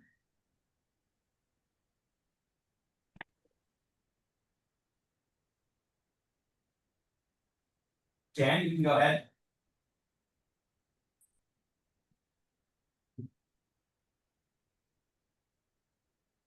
Jan, we promoted you and you look like you're unmuted. Hi, can you hear me? Yes, we can hear you. Go ahead. Okay, sorry about that. First, we welcome the diversity into the community with open arms. Blue Agave, Pulqueria were there before, and we do believe that this is going to be a full service restaurant. The issue is that, I'm glad that you brought up the DJs and clarified that, Clint, because, 5 days a week of having DJs at 2 a.m. was something that was alarming. And from our understanding, Blue Agave had a 12 a.m. close from Sunday, Monday, Tuesday, Wednesday, and Thursday, and only had a 2 a.m. on Friday, Saturday. From this application, they're looking for 5 nights at 2 a.m. Doyer Street is only 350 feet long. Lay Bar, which was next door, this committee had given a 12 a.m. They're doing perfectly fine. They're doing a really brisk business. They were on the news today with Julie Menon. So, these earlier times matter, not so much just for the street itself, it's how everybody pours out into the street afterwards from Doyer Street. And so we are concerned about that. So if we could move back to what this board approved for Blue Agave in 2021, which was 12 a.m. Sunday, Monday, Tuesday, Wednesday, Thursday, and a 2 a.m. Friday, Saturday, I think that's reasonable. It's not a big departure from what was there before, and something that would be probably accepted by the community much better. I do want to say also that they've said that they're not going to have any outdoor seating area, which we welcome. We're glad, because this is a DOT pedestrian plaza, which forbids alcohol on there. And if they were to use the plaza in any other way, they would have to be a concessionaire. We do see another application right next door that they promised that they wouldn't be using the outdoor seating. And months after they came in, they started using outdoor seating and serving alcohol on the plaza. So we just hope that this isn't something that on paper they're saying no, but in the future it starts to happen. So the enforcement is kind of difficult. But overall, we welcome businesses that have a full service menu, that have the best intentions to be the best neighbors. And the diversity, of course, is very welcome in the community. We're just asking that go back to what Blue Agave was. Sorry? I said, your time is up. If you could wrap up your thought, please. No, thank you. I'm done. Thank you very much for your time, committee. Thank you. Okay, I think we had a couple other people. We have Andrew C.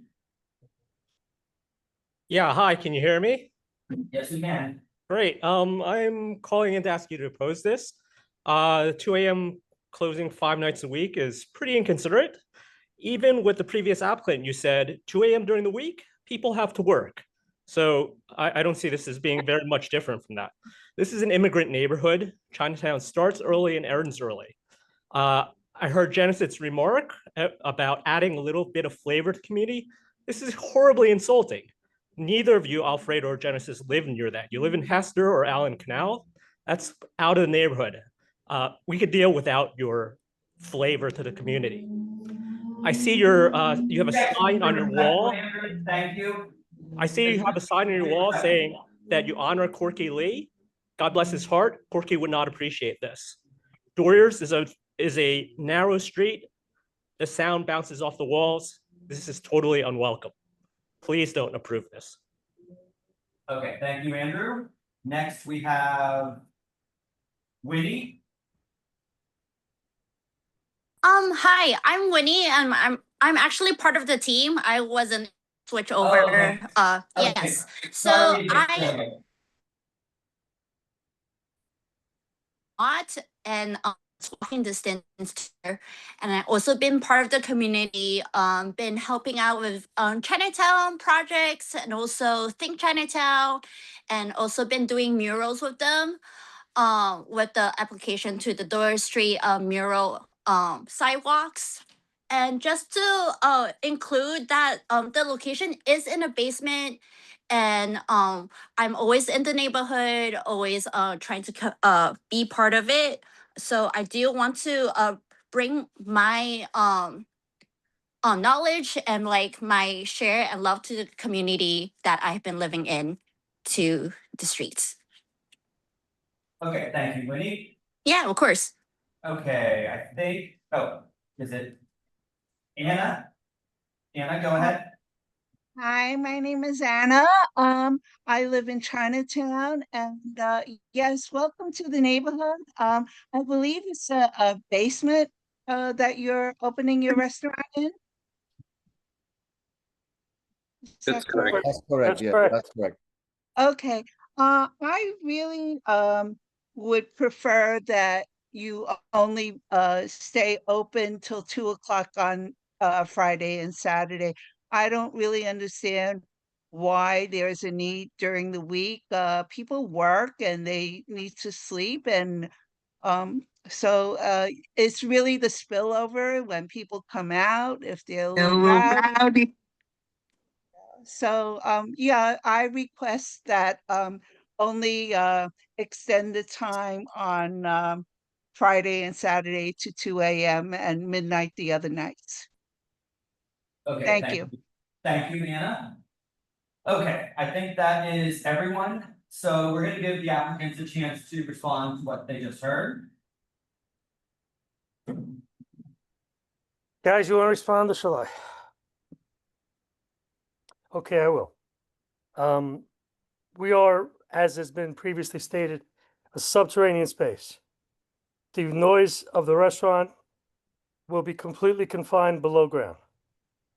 On Google, their hours are Thursday, Friday, and Saturday till 2 a.m. I understand the neighbors' concerns, and I also understand the nature of Doyer Street, obviously.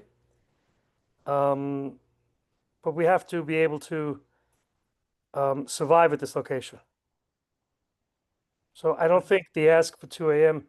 5 days a week, 5 nights a week is that much, but I'd be willing to see what the board has to say. Would you be willing to go to what the previous business had for Thursday, Friday, Saturday, 2 and 12 the rest of the week? We would do Thursday, Friday, and Saturday till 2. Is 12 the rest of the week okay, guys? So we come again. We're saying from Thursday, Fridays, and Saturdays, right? It's Thursday, 2. Friday, The rest of the Saturday, week is the rest of the 2 week. 12 the rest of the week, like the prior, that was what the prior applicant had. Sorry, if you can repeat that, I couldn't hear you overall. Wait, can I do it? Go ahead, Frank. They're saying, will you accept 12 o'clock Sunday to Wednesday, 2 a.m. Thursday, Friday, Saturday? I think we can live with that. Yes. With this community board, after a year of operation, once the neighbors get to know you, you can always come back and increase the hours if that's what you like. Correct, Clint? We will appreciate if we can close, and if we need to prove ourselves, it's quite all right, but it is extremely important for us.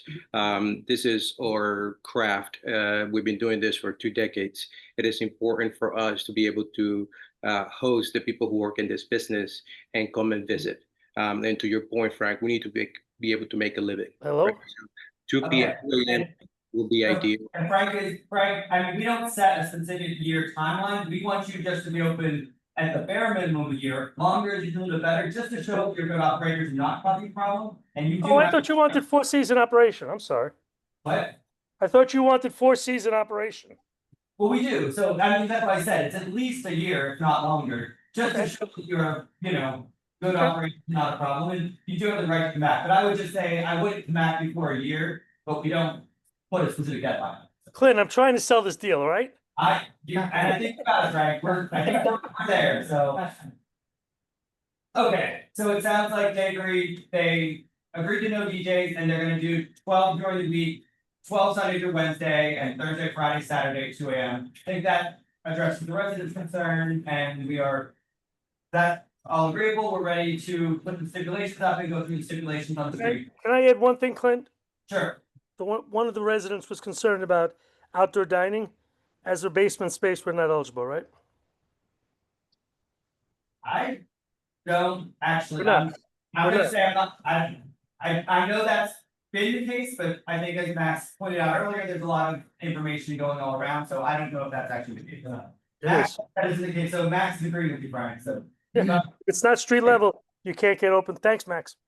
There you go. There you go, so. We all learned something new tonight. I had learned something. I had heard that, but I don't know that I was ever confirmed, so. Anyways, thank you for clarifying that, Brian. Okay. So we're gonna put the stipulations up on the screen and we'll just run through those quickly.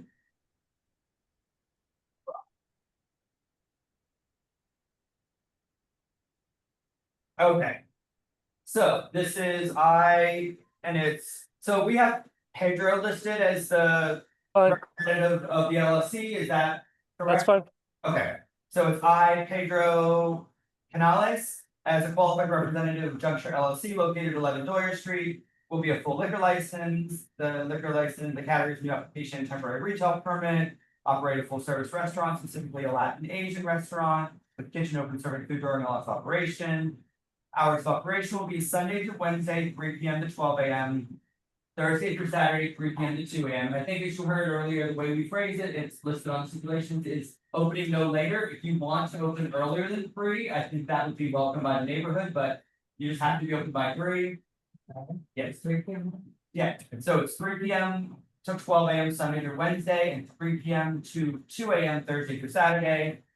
You will not use after space for commercial use. And you did say you would install soundproofing, but I know there's been businesses there, and I don't know that there's been a huge amount of issues with noise complaints from inside. I think our normal wording would be we'll install soundproofing if necessary, so we're gonna just go ahead and add that in. You have a closed fixed facade with no open doors or windows. You will not have DJs, live music, no third party promoted events, no event which cover fee is charged. No scheduled performances of dancing, and you will have 8 DJs per month. Well, actually, we're gonna take that out because you said no DJs, and then no more than 2 private parties per month. You will play ambient background recorded music only. You will not apply for an alteration without coming to CB3. You will not participate in public or party buses. No unlimited drink specials. You will have a happy hour that ends by 7. No wait lines outside. You'll have a staff person responsible for ensuring no loitering or crowds. The posted stipulation, and residents may contact the manager owner at the number below. It's Pedro Canales at 718-785-7854. Is that everything correct? 2 comments. Yeah, go ahead. Is it a deal breaker if we did a DJ 4 times a month? And in the interest of fairness, the second comment was our hours were 4 to 12 and 4 to 2 on the app. Are you okay with 3 guys? Yeah, so it's Wait. it's in the application. That's what I think. That's what I mean. Oh, so the opening time is gonna be 4 to 12. Sorry about that. That was maybe it's a mistake. Okay, that's why I get paid. There you go, Frank. So 4 to 12 Sunday through Wednesday, and 4 to 2 Thursday through Saturday. I thought we had decided on no DJ stuff. I know, I'm getting texts saying, can't we go back to the DJs? I mean, the thing is, if you are a full service restaurant, DJs really, If it's a deal breaker, I'll walk away. I say it's a deal breaker. How does everybody else feel? Are they? Bye. iPod, like, is that what? I mean, I'm not really concerned about it, you know, facing space. Right. But my only fear is though, like granting DJs, once these if these people leave, it can make some space, it's right for a phone. Can we stipulate background on the level volume? But that, I mean, we've had issue, that gets, once you have a DJ. Wait, guys, I might have the solution here. Somebody, one of the group is texting me. Who's ever texting me, can I make this clear? Are you saying DJs only for the private parties? Correct.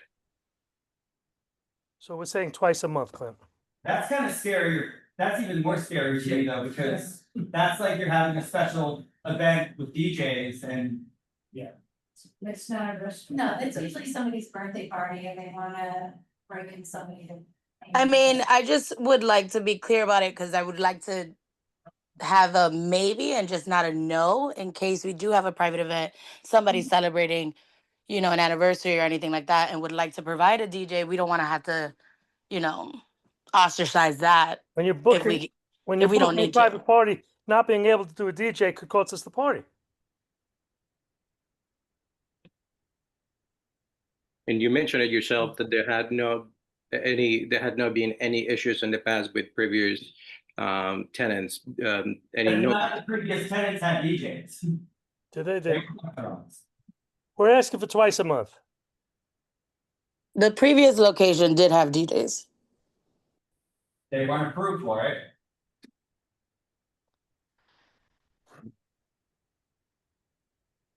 And there's the problem, see, we have people that are doing things when they're not even approved for it, so. Well, that's why we were asking for permission and not forgiveness. Well, those people didn't even ask for forgiveness. I don't think 2 times a month for a subterranean space is that much to ask for, Clint. Yeah, like I said, not the pretty. I mean, I just, to me, I'm more. And this is background level, right? Of course. That's up to the residents to bring out their sound meters and police that, though, that's the problem. You're presuming that a DJ is going to make more noise than recorded music. A DJ is playing recorded music, right? And he's curated. It's not even like a guy with a sound booth or headphones. Just a playlist. And that's what I was saying, if you're just having someone that has a playlist, that's. And I think, and we can clarify again with the SLA that that's not a DJ. That's a staff person putting together a playlist. If you're bringing in a specific person that's going to do that, that's a DJ. So is that okay for the private I parties? disagree with your definition. Can we just add a line that says any DJs will be our own personnel and it'll be a playlist or something like that, so I don't have to worry about a public interest hearing, a 500-foot hearing. If my application doesn't mirror this stip, I get disapproved for my temporary permit and I'm screwed. It's got to be exact. That's Clint, that's Community Board 3's position. Not every community board has that position, and the liquor authority has to be responsible for 44 community boards. Understand the public interest issue is. No, he's saying if he puts DJs on his application, we have no DJs in the stipulation, it's gonna be bounced back to the 500-foot hearing. Correct. But if you. It's not even like I can argue it because it's all on the papers. We do, why is he putting DJs in his I don't, that's where I think we're a little confused. I mean, I think he's saying that he has to for the SLA if he has anyone doing anything with music. I think we need to. That's not what we've been told by the SLA, but we need to. because, you know, I've spoken to the SLA about this whole thing with DJs versus the staff person curating music, and they said, if you're saying a DJ, that to them can be any kind of DJ, it's not curated music. So it's either a DJ, which is a regular DJ, or no DJ, and it's just a staff person who puts on a playlist. Can we say that?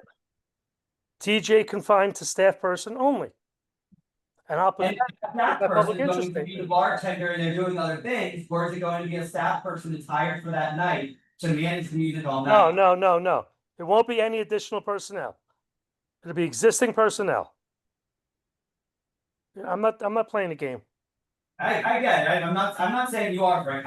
I'm trying to make it clear because, again, if they leave and we have stipulations that allow DJs, that's The next applicant. the next applicant comes in, and then here we go with the basement club. Again, Clint, you just put one line in. DJ confined to staff person only with a playlist, preparing a playlist. That's all I want. Then they can advertise DJs. No, you could put in there, we can't promote DJs. Wait a minute. Do you consider signing up a private party and saying you can have a DJ promoting it? No. No, it's a private party. You're not promoting a private party. You're not No, saying. correct. I'm not going to promote Because DJs. you're agreeing Don't need to promote it twice as a month. For twice a month, how am I going to promote this? It's crazy.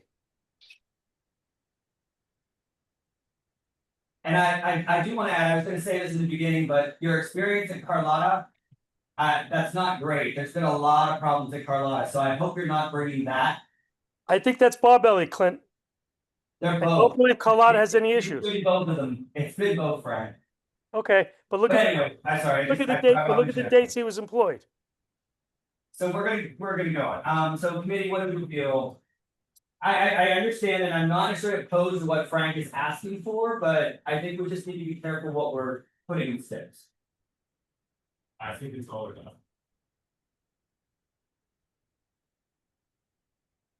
Big what? He's saying it's all or nothing with DJs, not, it's either DJs or. Or not? Yeah, just because you do eight, you do $8,000 a month. I'm sorry, I can't hear. The one time they get folks from DJs out of that month, they get, oh, this is the one that we have to do. Exchange. So no restrictions on the emails. Yeah. Steven's mic is not picking up. I can't hear. He's talking very low. Oh, okay. I think it's all or nothing, days. I don't think we should be, I don't think we should stipulate one DJ or two DJs per month. Just because, you know, if there is a problematic thing, if it's one DJ or if there's problems general DJs. You know, they can go back and pinpoint, be like, oh, this is the one DJ we had that on. And kind of get it with. I think I would rather say DJs are employees, you know, members of the staff playing, you know, playlists. I mean, and yeah, maybe, like if that's in our stipulations, it'll help Frank on the SLA side of things, but also if you spell it out, then the next applicant that comes around, if these guys close down, we'll be like, no, this wasn't DJs, this was staff members. Playing, you know, playing to the crowd. Playing to the. Agreeing, simply it's not between 11. And so question, and I don't know, Frank, you know the answer to this, but is there a limiter on this, is there gonna be a limiter on the sound systems? It can be. Guys, you have any objection to putting a limit on the sound system? What do you mean by that? A limiter basically restricts the amount, the. It basically locks the volume so that it can't be turned up past a certain level. Which would, in this case, would be background level so that there can be conversations. We consider back level conversational level, so that you can sit and have a conversation while the music is playing. We didn't discuss this, guys, but it's not a bad idea because the neighbors are concerned to begin with, and maybe we make them happy. Well, I mean, the whole idea is not to bother anybody, so I don't see why that would be a problem, yes. And that's also a system we've worked with in the past at capping the sound, so. Yeah, there's no reason not to. Okay. So we're gonna say. DJ, so we're gonna uncheck, I will not have DJs. So you're gonna have DJs, DJs will be an employee, music will be. You know, I don't need to be, just say DJs will be an employee at background volume level only.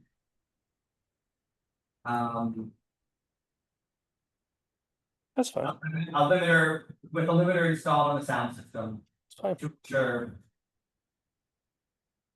You already have us stepping to background music only, so that's fine. Okay.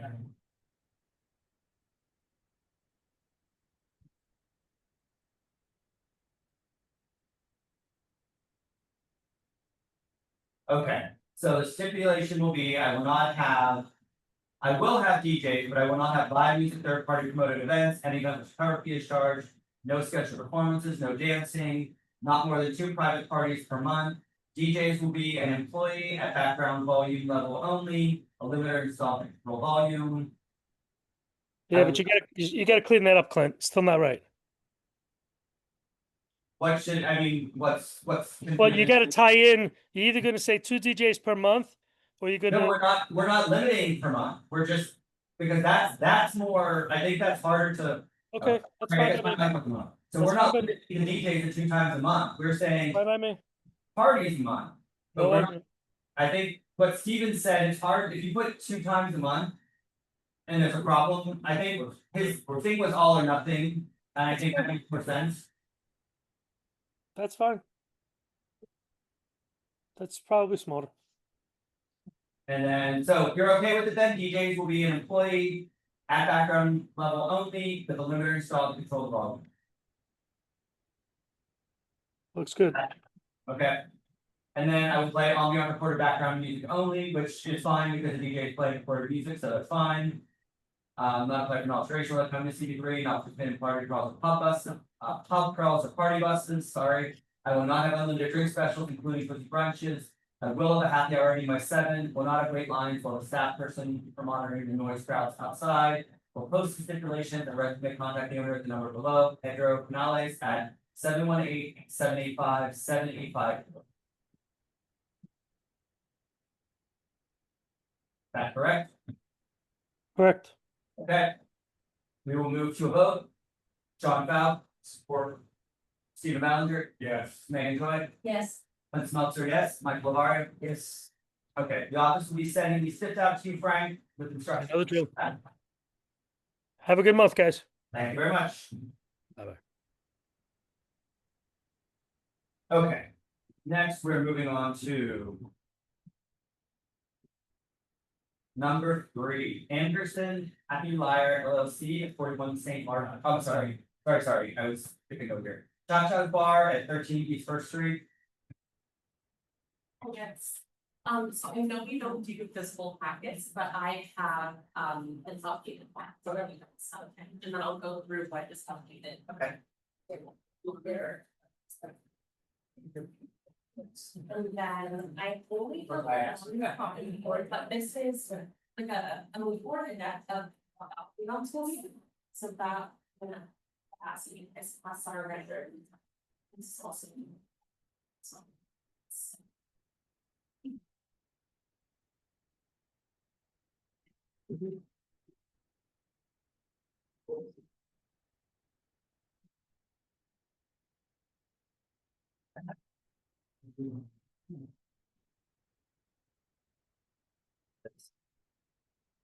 Okay, yeah, go ahead. Just whenever you speak, just say the line, so the little red light should come on and we go. Okay, so I will give a quick summary and then I think there's probably gonna be some things that be corrected, but. Okay.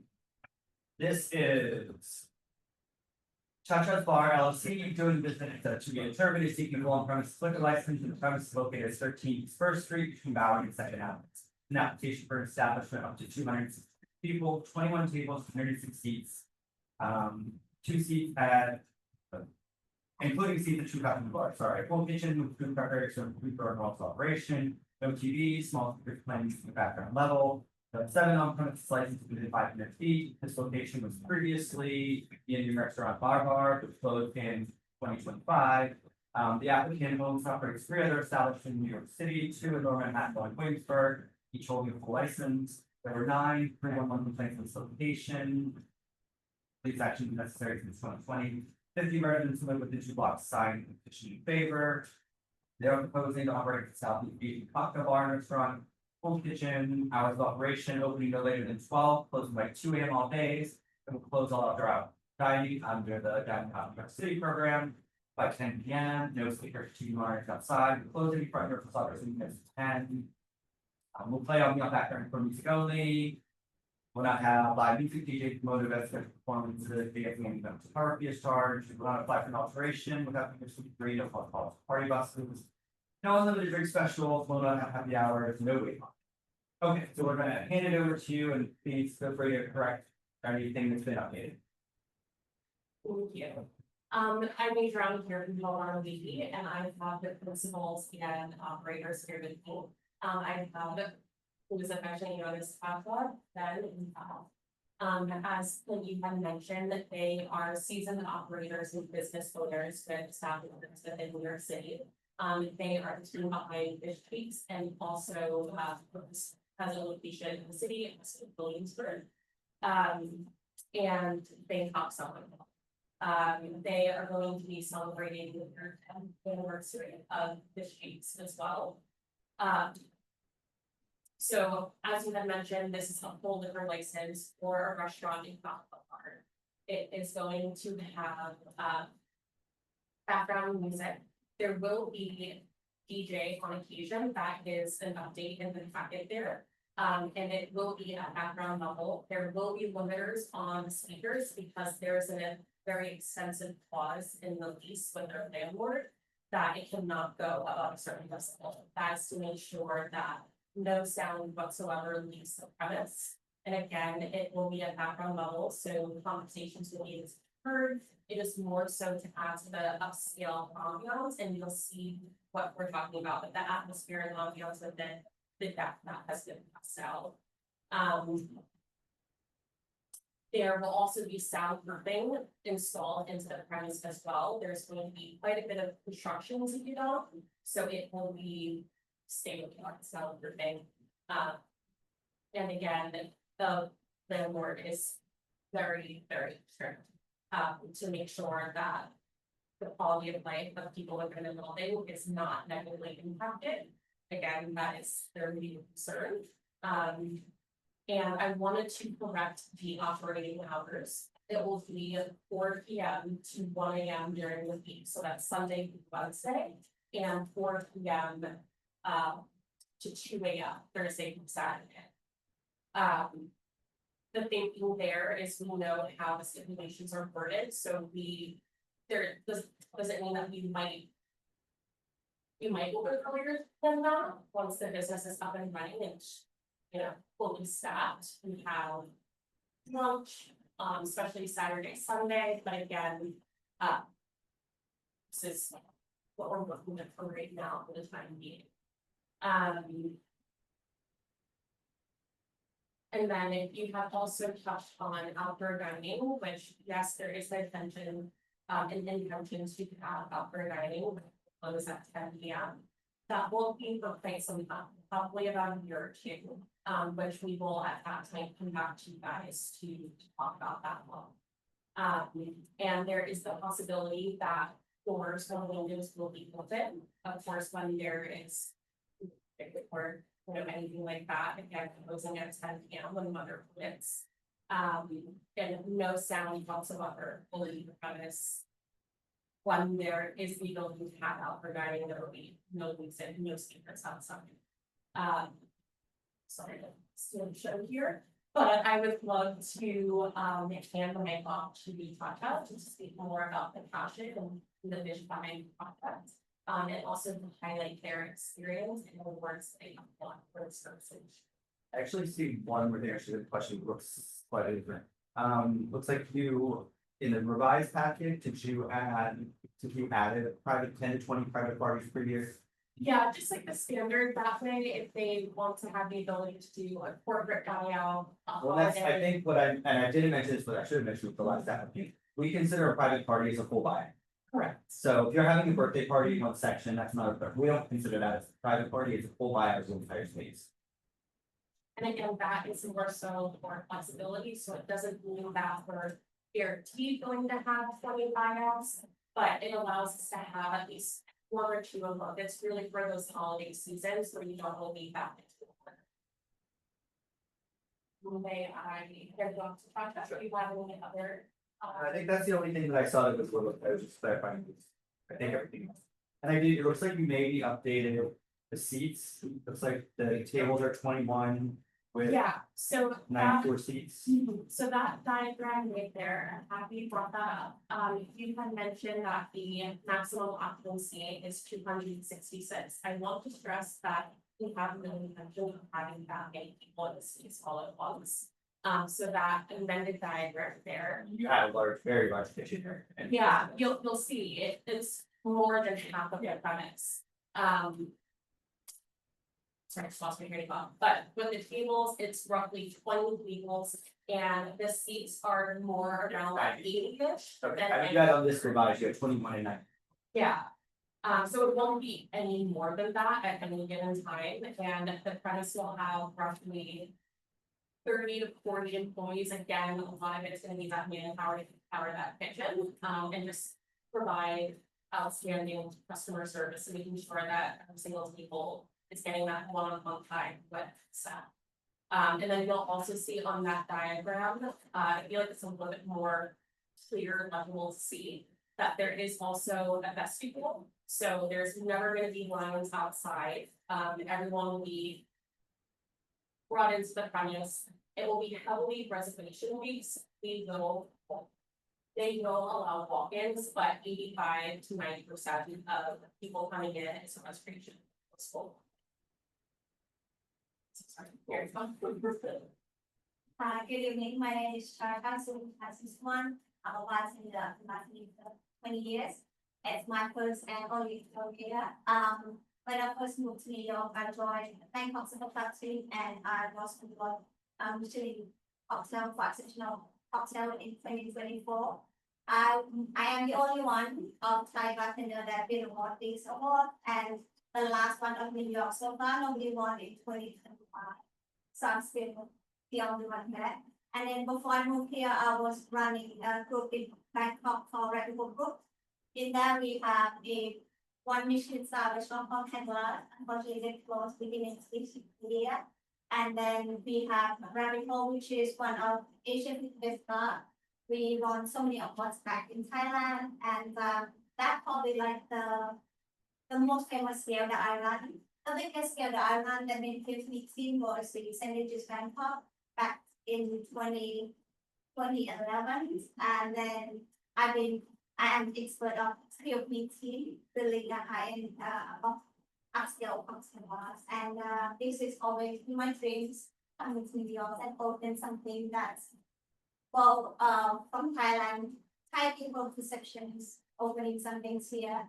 It is a big accomplishment, and I believe I can do that. I have a lot of experience of PPC, a lot of experience on building a cocktail program, and in this bar I'm in for a big award such as global business bar. That's my goal.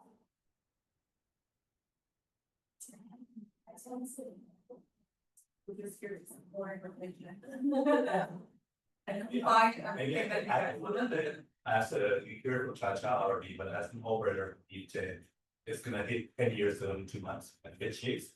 And we're not far from here, like 3 blocks from here.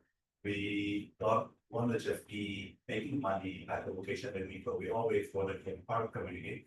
And we have been doing that since we first got our first utilization restaurant. We have 3 right now, 1 right here on Wall Street, and the second one was in West Village, the third one was in Brooklyn, that's where I just like to say we love being part of the community. Okay. Thank you. Let's just see if we have anyone here from the public for this item. I don't, anyone here in the room? Nope. And no one on Zoom with their hands raised, so we are going to, yes. The committee discussion, does anyone have any questions? I mean, it was a previous establishment, it's licensed, it's in a new building. It's not in a problem area, so I don't think there's. Yeah, it's not a top operator, so I don't really think there's. I don't think there's any. Sounds like the landlord's gonna be doing our job for us. That is correct. It is straight on that. There has a positive impact. It's something. I mean, I'm just gonna, there were restaurants there, I'm surprised, you may not need to put it on top, to be honest, I don't think there were ever any issues before with the restaurant, but that's all. There were huge issues, but many years, I'm just saying. In that space, Yeah, it was a rush thing. oh, Was a rush, but not for years, not, I'm sorry, yeah. that's probably why the landlord is with those things in your lease. Not for many, many years, and again, it's the same landlord for market rate apartments. That's renting this space, so they could never get away with continuing a problem place. I think that was was one of the first problems that been brought up, and I think that we actually have like an accurate number, I think it's more than. It's measuring from the room. Yeah. Inside the unit. So that's. I mean, I don't think anyone else have any questions or issues, otherwise I think we'll just move to the stipulations. You wanna throw those stipulations up, Michael? Okay, so it is. Is it, and hopefully I pronounced it, is it Suincha Station? Yeah. Okay. As a qualified representative of Cha-Cha's Bar LLC located at 13 First Street. My license to be a full liquor, new application with temporary retail permit. Will operate full service restaurants, specifically a Southeast Asian cocktail bar, restaurant with kitchen open, serving food or an office operation. Hours of operation will be Sunday to Wednesday, 4 p.m. to 1 a.m. Thursday through Saturday, 4 p.m. to 2 a.m. I will close all outdoor dining allowed under the dining out NYC program or open streets or any other use by 10 p.m. I will install soundproofing. I will have closed fixed facade and open doors, windows. Number 7, I will close any front door. Oh, so you are gonna have operable window, okay. Okay, so we'll change that to I will close any front mirror facade doors and windows at 10 p.m. And then heard what we just spent half hour discussing with the last applicant, so you will have DJs, but you will not have live use of third-party promoted events, any event cover fee is charged, sketch performances, dancing, and we're gonna say no more than 20 private events per year. And then we're just gonna say something similar, DJs will be at background level. With whatever we said last time, the limiter, with the limiter installed, yeah. And then I will, it's not, so, and I will play on the background for music only, will not apply for an alteration of CB3, not. Participate in pub crawls and party buses, will not have unlimited drink specials, including boozy brunches, you will not have happy hour, right? No happy hour, okay? We'll post a stipulation, we'll not have wait lines, we'll have a staff person responsible for ensuring those ordering noise or crowds. Post a stipulation, residents may contact the owner at the number below. It's Suincha Sing Salon at 929-662-770. Yes. Okay, everything look good? Yeah. Okay, we're gonna move to a vote. John Top. Or Steve Ballinger. Yes. Megan Joy. Yes. Yes. Michael Lavario. Yes. Okay, motion passes. The office will be sending out stipulations to you, John, with everything, start getting back. Thanks so much, guys. Thank you very much. Good luck. You can stand, you see. Yeah, I'm sorry. I'm just taking it down there. Okay. You want to say please? Okay. So next, Steve, we have. Next, we're gonna go to Anderson, which is Happy Liar LLC at 41 St. Mark's. Nice.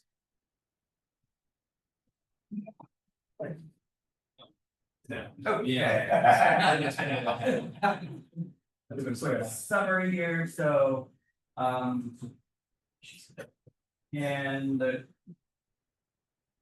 what's your corporate name? What do you Happy Liar? Oh, sorry, you can write it up. Happy Liar LLC doing business with Anderson is seeking a full premises license for the premises located at 41 St. Mark's, between First and Second Avenue.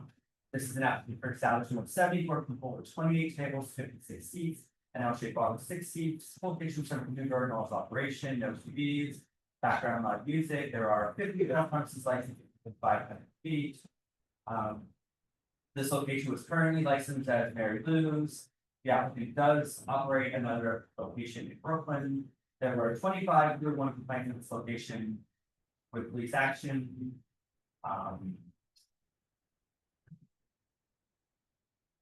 We received no. Wait, hold on, did receive. Email, right? So, don't think it was actually.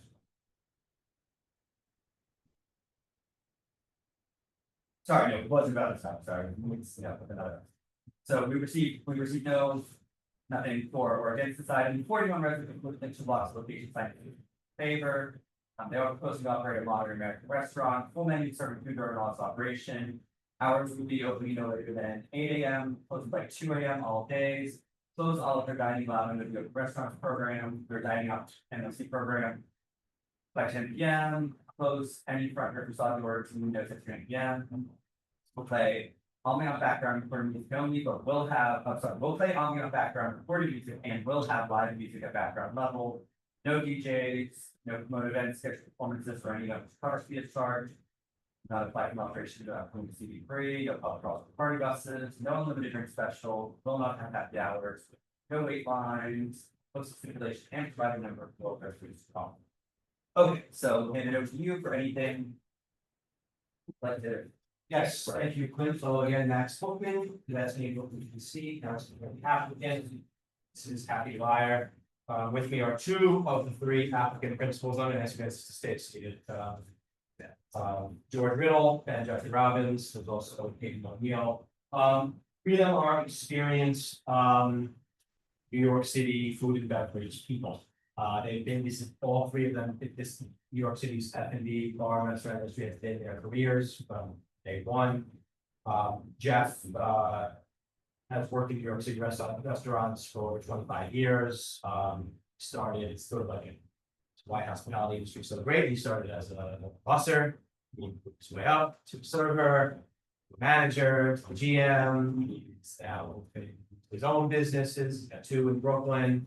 This is what it's all about in our industry. George, his parents owned restaurants. He grew up, so his memories are in restaurants. He's had his last 10 years of his own career has been in restaurants. As a chef, as an operator, and Ian, who's not here, has a similar type of resume.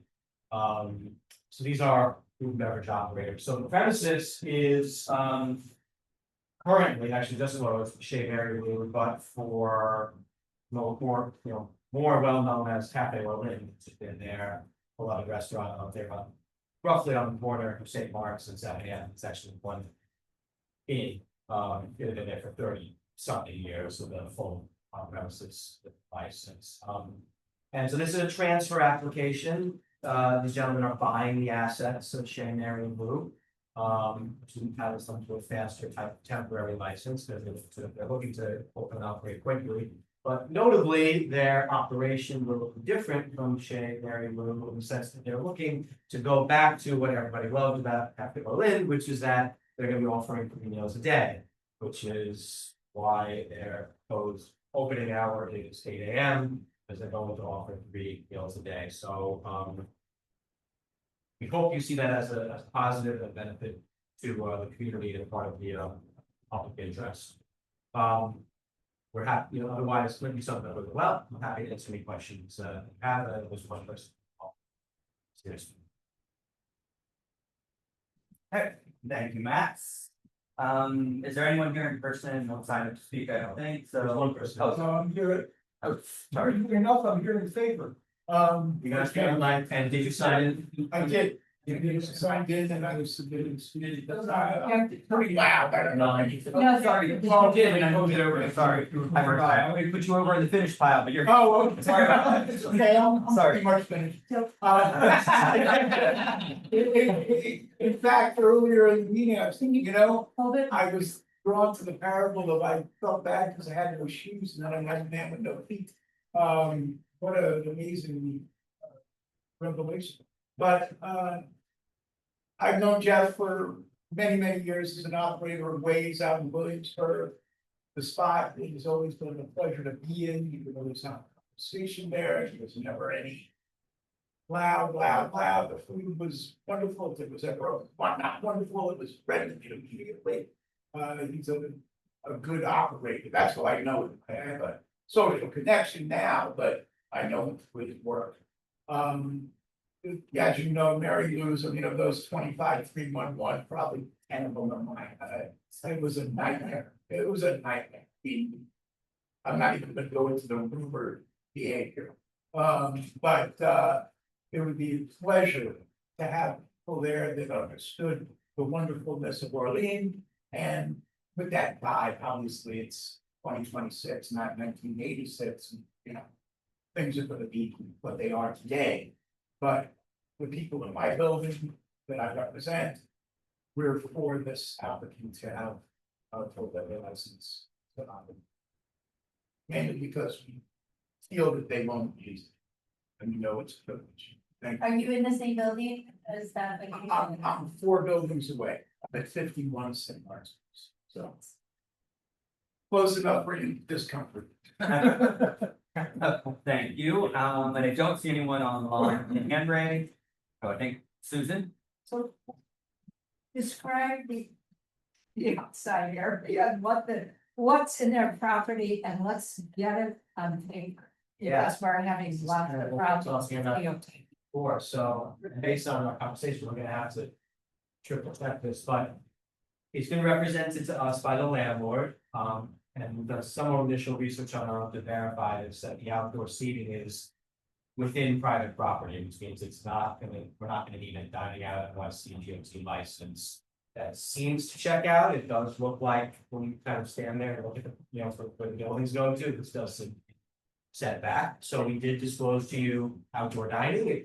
It's within private property. It's been disclosed that way as part of our liquor license.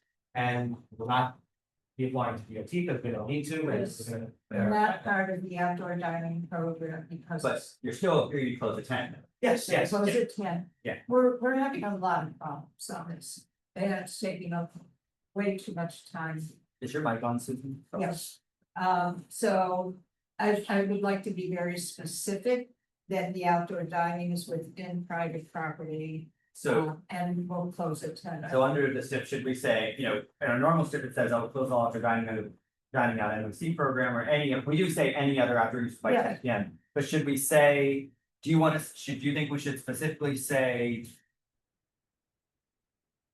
We should add something more to say, I think in your additional step, where you have room, you should say applicants only outdoor dining with the private. Yeah. property. Just that Yeah. sentence. so.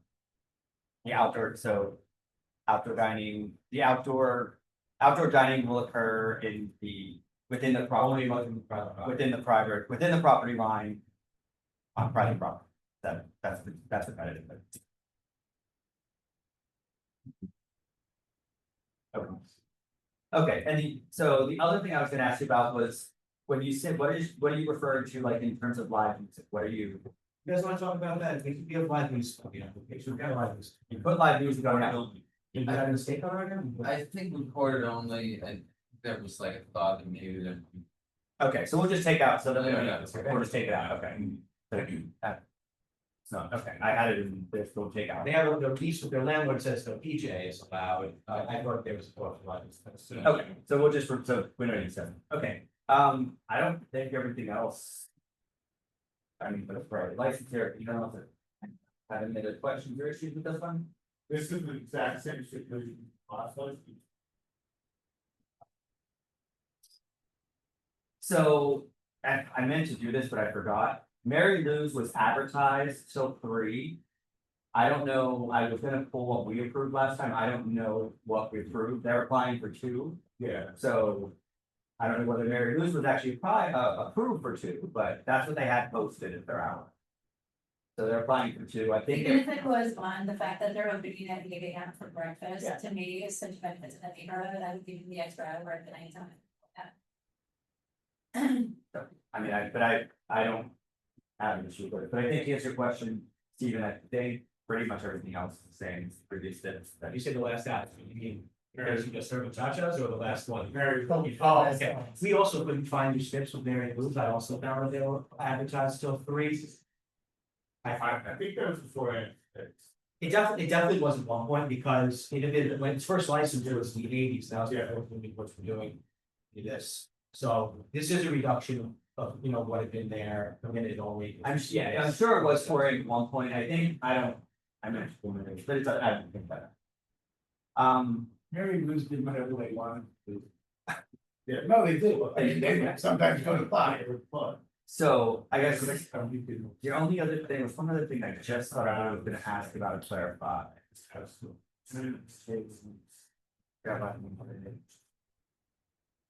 Maybe I'll come to it, we'll get to this. Okay, so I think then we'll go ahead and put the steps up and go through those.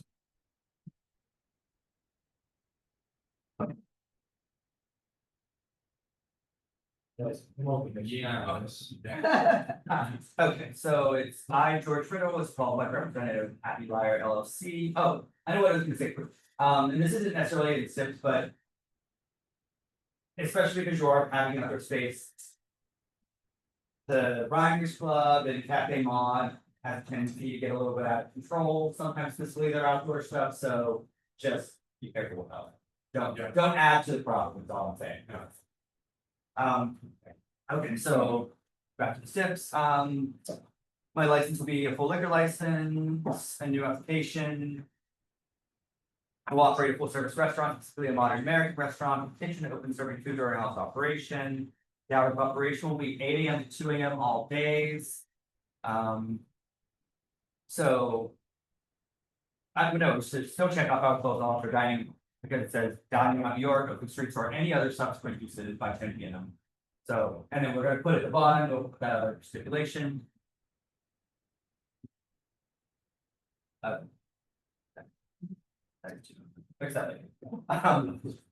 You will install soundproofing, and it says sound dampening materials in each room. You will close any predator stuff or stoppers when it's 10 PM. So you will not have DJs, live music, third-party promoted events, any photography, short sketch performances, all beyond recorded background music only. Not to get operational company CB3, not to be in pub crawls or party buses, no unlimited drink specials, will not have a happy hour, will not have wait lines, or a staff person responsible for no ordering noise or crowds. We'll post a stipulation, rest will say contact the owner of the numbers below. George Riddle, 407-928-6169, and then we did add a stipulation that I will have outdoor dining only within the private property line. Is that, Susan, does that capture what you were asking? Is that specific enough? Well, Or- yeah, yes, yeah, I will have outdoor dining, which I would say. Which is within the property. It's not that we don't want them to ever apply for anything I else. think, yeah. So, There's the city bike station right there. so you can't have a road bed. There's not really the ability that. Susan's point is that is that there will be a statement here that we could show to DOT, not that they're gonna listen to it Yeah. anyway, that makes clear that. We don't need a DOT license for this space. Again, it's not really for you to say that, but like we are telling you that. No, I think I will have outdoor dining within the property. Which it, outdoor dining, Within the which property. is within the Which is- property line. That's fine. Because it's not that we don't want them to apply for anything. No, I know, but I mean, you're just clarifying for the. We're not restricting them, we're describing that it's Yeah, it's within the different property. language, that's. And we did put already up above, to your point. The one above says, I will close, so we're not, up above says I will close any outdoors, so that still gives them the option if they wanted to apply. City bike station may not be there forever, so maybe at that point you could apply for a little bit, who knows, but for now, at least it still gives you the option, you don't come back to us to change the stipulation, it says I will close any outdoor. And then we'll say I have outdoor dining, which is within the prior house. Okay, that's all. Okay, thank you. Everything else good? Yes. Okay, so we'll move to a vote. John Powell, Yes. Stephen Ballinger, Yes. Megan Toy. Yes. Smelter, yes, Michael Lavario. Yes. Thank you very much. Passes, officer will send you out stipulation with the instruction of getting it. And I got very much. Thank you. Yep, good luck. And I guys, let's go. Okay. Okay, so moving on to. No. Two months.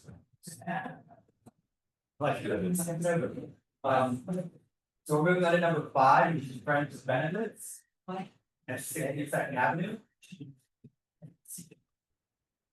You? Okay, so the applicants are here for that. And I believe our council is on Zoom. Ben? Ben, I'm gonna drop. Yeah, yeah. Okay. So, I will give a summary, quickly. Okay, and we got, yep, he's here online, so. Okay, this is Trace Sheet LLC doing business as rental benefits, is seeking a full premises license in a premises located at 62nd Avenue between 3rd and 4th. This is an application for an establishment of 74 people, 8 tables, 34 seats, 1 stand-up bars. Oh, sorry, I thought you were saying correct, but I think it's out of 34 seats, 2 stand-up bars, 20 bar tables, 1 counter with 4 counter seats. Full kitchen serving new American food during all its operation, no TVs, all on background for use only. There are 17 on-premises licenses within 500 feet. This location was previously the Black Ants. The applicant is currently licensed at Romeo's located at 118 St. Mark's since 2023. Since 2020, there have been 9 commercial growing complaints where this were necessary to correct conditions at this location. 32 residents live within 2 blocks of the location signage in favor. They are supposed to operate a restaurant serving new American food during all its operation. The hours will be 12 p.m. to 2 a.m. all day. You close all outdoor dining allowed under the restaurant program or any other after use like 10 p.m. Close any front of the windows at 10 p.m. Say on the order background music only. Not have live music, promoted events, scheduled performances, any of cover fee is charged, not flight demonstration that comes free. So pub crawls, party buses, no drink specials. We'll have happy hours until 5 p.m. each night, ensure there are no wait lines and designated employee for no employer crowds for employees. Post stipulation, providing number for residents, call any complaints. Okay, so I hand it to you. Is there anything you would like to, say? I think that's some of the. Hi, good evening, Manhattan Community Board 3. Thanks for having us tonight. As you mentioned, Clint, this is a full-service restaurant. It is taking the space of the Black Ant. It is a relatively small space, occupancy less than 75, as you mentioned. But if you look at the diagram that we put in, you're not fitting 75 people in there. You mentioned there's only 32 seats at 8 tables. It is relatively small. We do have the 2 stand-up bars, and there will be bar seats. The place is primarily going to be reservation, but they are going to leave a little bit of space for walk-ins. Similar to the last applicant that was on there, we should mention that our outdoor seating, we have 2 tables that are in front of the restaurant. It is subterranean. You take 2 steps down into the restaurant. That is also within property line, like the last applicant. We're not applying for DOT seating here. It is within property line, and that will be closed by 10 p.m. per your stipulations. We're also taking the space that we're given, but I do want to highlight that we are different than Black Ant. I believe Black Ant was using kind of like this backyard courtyard area. We are not using that space. Our only outdoor space are those 2 tables that are out in front of the restaurant below the property grade. Ben and Evan are there with you. I think you guys know them. They can explain, what their hope is for this place. They're bringing over a renowned chef who used to work at Le Coucou, the celebrated French restaurant from Steven Starr. So they are very serious about this food program. The kitchen's going to be open until closing. Our hours of operation, you did say, are until 2 a.m. daily. We did want to amend, as your conversation was going on with some of the other applicants. We would like to hopefully open for lunch, but it's going to take a little bit of time to open there. So they are proposing to open at 3 o'clock daily, and hopefully they can open earlier, but we would amend the application to say 3 to 2 daily. Okay. So I guess before we go any further, I do have a question. So you're 2 doors down from the church. You realize that, right? Yes. So I'm not sure how Black Ant actually got the license, to be honest. because the church is mixed use. So we're doing. I'm sorry, we're doing some research. We've had the SLA has confirmed this in the past for another location that was just up the street. It was within 200 feet, and they said it wasn't the active church. So when I click online, the apartments you see advertised, when you click on that apartment, it's not for that location. So we actually went to the church and spoke to the pastor. This is It's for that. We went to the church and spoke with, there's actually 2 churches. So there's one on the first floor and one on the second floor. And then the apartments belong to the the first floor church, and then there is someone living in the third floor apartments. It's not affiliated. That is not affiliated with the church. So, can I just speak for a second? We are investigating this issue. We do believe that the building is not exclusively used at the church. Obviously, we are going to work with the State Liquor Authority. We're not going to apply unless we have evidence to show that that it is a mixed-use building and that it is not exclusively used. And we think that we are going to be able to get that information. The letter to the meeting. Got it? Not saying that, I don't know that is, we're going just in case. Yeah, we've had principals of schools write letters saying that, you know, they've all committed and not exclusive use. The main thing I know that the SLA has considered in the past, and you speak to them, is that if, you know, if they're renting that out, then they are paying taxes on that. Right. So that's another thing that's been determined in the past, but that's not. Anyways, okay, so that's, just wanted to bring that up in the beginning for a quick that. And Clint, you know that we're going to have to make an affirmative statement to the State Liquor Authority about, you know, the exclusive use of that church, and we are going to make that statement, whatever the. I will say, it was within the last 2 years that the SLA did determine that that was an exclusive use as a church. For another, it wasn't the Black Canyon, it was a different location, was within 200 feet. So anyways, that's for them to decide. The Iglesia. Same one as the other way.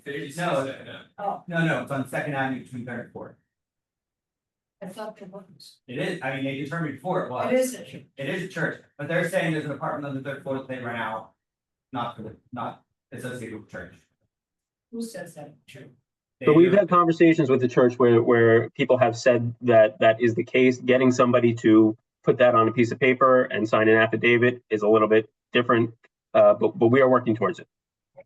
So it's a church until we hear otherwise. Yeah, Right. no, so we'll do what we normally do and put in the resolution that, you know, there is a church located here, the SLA determines that it is not a church, then these are the signatures. Right. So the only other thing that I was going to ask or was going to question is the hours, and I knew you were talking about this earlier. Are you willing to go earlier during the week?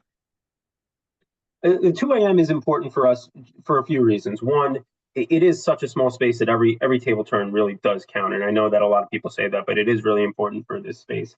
The guys can tell you, you know, what they think about the hours. Certainly, the Thursday, Friday, Saturday, 2 a.m. is very important to them. On holiday weekends, the Sunday, Monday becomes a little bit more important. But guys, you could weigh in on that. Yeah. The big reason that I want to go to 2 a.m. I've been working restaurants for over 20 years, since I was 15, and even now, I know you're down a 12-hour shift. The last thing I want to do is go home. And I'm kind of tired of talking about what's okay. So for us being able to, you know, cater to people for those late hours, late night, like all the way to 2 a.m. get a quality deal with someone here in the neighborhood. You know, and for me, that's really the reason that, you know, we want to go there. Obviously the business side of it, it's important as well. It's not a big space. It's operates as important for our center makes money. That but that was Well, the previous. I think the Black Canyon actually closed. I don't think they were 2 a.m. anytime. I think they were 12. They might have been 12 and 1. I think we have on information that it was at midnight 1 a.m. closing. That's what I thought. I will mention though that one of these things these guys are doing is that they are going to have a maitre d' who's going to be towards the front of the restaurant, who's going to make sure that that nobody's making any noise when they're leaving. We are closing our doors and windows at 10, and these guys will tell you that they are doing quite a bit of soundproofing just so they don't have any issues. I don't think the Black Ant did any soundproofing, and they're not expecting, you know, it's background music only. There's no DJ, there's no live music. It's recorded background music only, but they want to make sure that they don't have any issues with their neighbors. Yeah, go ahead, Susan. So we've had a good number of restaurants come with that reason. They want to cater to other restaurants. And you know, I think we have to worry a lot about this community. So we have the fourth highest, we're just working on our district needs. We have the fourth highest number of licenses in New York City, according to the SLA. According to the SLA, we're generally in the top two, but always in the top three of the 59 districts in New York City for noise complaints. Second Avenue, all the areas around there have tremendous amount of noise complaints. To stay open for other restaurants, they can do that in less saturated areas. That's not about street traffic and that stuff. Spread it out. It's like movie shoots and decided to spread it out all over the, boroughs. We're oversaturated.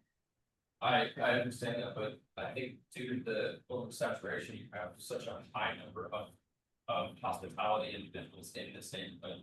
And if you, work as we all do at 1 a.m. 30 and then have to walk to the train, hop on a train, go somewhere else. I understand, you are. That's what they chose to do. We have the fourth highest number of licenses in the city. We have more complaints than almost, I think it's sometimes CB2 and sometimes Brooklyn 1. It needs to be spread out. It really does. We are community work free. We have to advocate for community. We have too many complaints here. We really are. We're just asking you to close earlier during the week. I would mention though that you have to appreciate that we are going to have our kitchen open until closing, that we are going to be serving meals until closing. This is not a bar that is asking to stay open until 2 a.m. This is a restaurant that is asking to stay open until 2 a.m. So I live here. I live in the middle of all of this. So I know, I'm just saying that not for myself, but I know what people experience. It's when people come out on the streets. It's not when they're inside. It's that. Right. People talk about the subterranean stuff too. It's not the noise inside. We have increased the noise complaints post-COVID drastically. We have like literally 1,000 a year more than pre-COVID. We can't do everything for everyone, and we have denied other restaurants that ask for the same reason. Really, it's not serving the community. It's not, we keep looking for community interest. That's not community interest. Yeah, I don't want to speak for the guys. I think they were just mentioning one of the reasons. It is for the community that they would like to stay open until 2 a.m. to give people a place where they can have food from a celebrated chef late into the night. Well, I think we have less and less restaurants open till 4 a.m. So you're gonna have less and less people or chefs working till 4 a.m. I would say most of the new applications we get for restaurants, not for bars. Most of the new applications we get for restaurants, close earlier during the week. They close earlier during the week. Okay, thank you, Susan. What does anyone else? What are the thoughts on this? Where you able to ask for earlier hours during the week? I mean, the problem with the other thing is, and you're not gonna get a lot of traffic during the week either. Okay, that's fine. I mean, there's gonna be a few people coming, like you said, probably after work, but it's not, I don't think it's gonna be maybe. Oh, as I mentioned, though, they are expecting a heavy lift from reservations. I don't want to again speak for the guys, but if there's not reservations that are coming in late at night, they're probably not going to stay open until 2 a.m. Guys, they're not staying open until 2 a.m. for the sake of staying open until 2 a.m. But they think that there is going to be a desire for people to come in and have a later dinner and finish a little bit later. It has to be, I mean, first of all, we're looking at consistency among you and other applications. You saw a couple of others tonight. They all agreed to close earlier during the week. Can we go 1 a.m. and midnight on Sunday? Let's be more consistent. We just had other restaurants closing. Yeah, I mean, that's generally what we've been doing, is 12 during the week and We're giving 2 on the weekends. I mean, as you Really really need need to to know the deep technical details, but for $20,000+ for that. And for a space that size and for that location, economically. Under 2 hours, or at least an hour buffer from midnight to 1 AM to at least try to make up some. Last year, we had 4,646 commercial noise complaints. That doesn't include on the outer open streets or anything, just from restaurants and bars. The previous and like, and from at least from what they're to consider and says, it was. Well, let's say. We closed at 11 PM. Already, it doesn't look like they opened past 12 AM. I don't remember them being, I thought I saw 12 in one somewhere, but I don't remember them being open late. Not that I was there all the time, but I don't. Right, yeah, and I get that you need a. Fighting chance to pay rents and all that stuff, but, yeah, I mean, I think. I was just gonna point out our, we floated on guidance, which basically we're trying not to increase the impact, which is extend hours later than what previous establishments have. So just found we were the second highest number in New York City. We are obligated to respond to that. I'd ask you just to look at the size of this place. It's not a tremendous amount of people. Would people be open to Sunday through Wednesday, 12 o'clock, and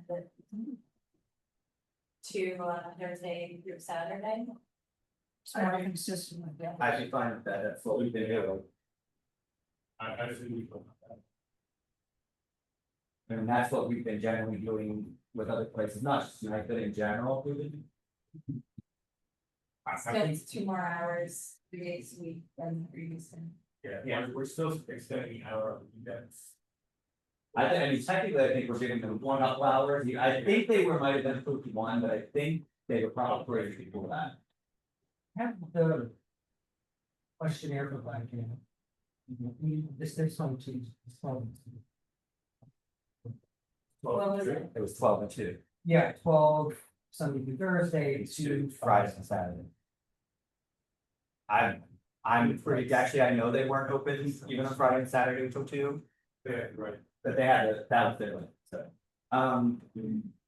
But yeah, I'm fine doing that, and since we're being just what we're doing, fine giving them Thursday or 2, and let's block it, that Friday and Saturday or 2. I don't know if anyone has any objection to doing 12 during the week and Thursday, Friday, Saturday or 2. No, that's what I. That's what you. Yeah, that's what I was proposing to do. And yeah, fine with that, everything works out, some time has passed, maybe. Back 4 hours. No, who's gonna keep up not increasing the impact that. Well, According to our guidance. Sounds like, so I think everything else, I don't think there was really anything else to. And unless anyone else had any questions about anything else on the application, but. Okay, so we're gonna go ahead and put the stipulations up on the screen.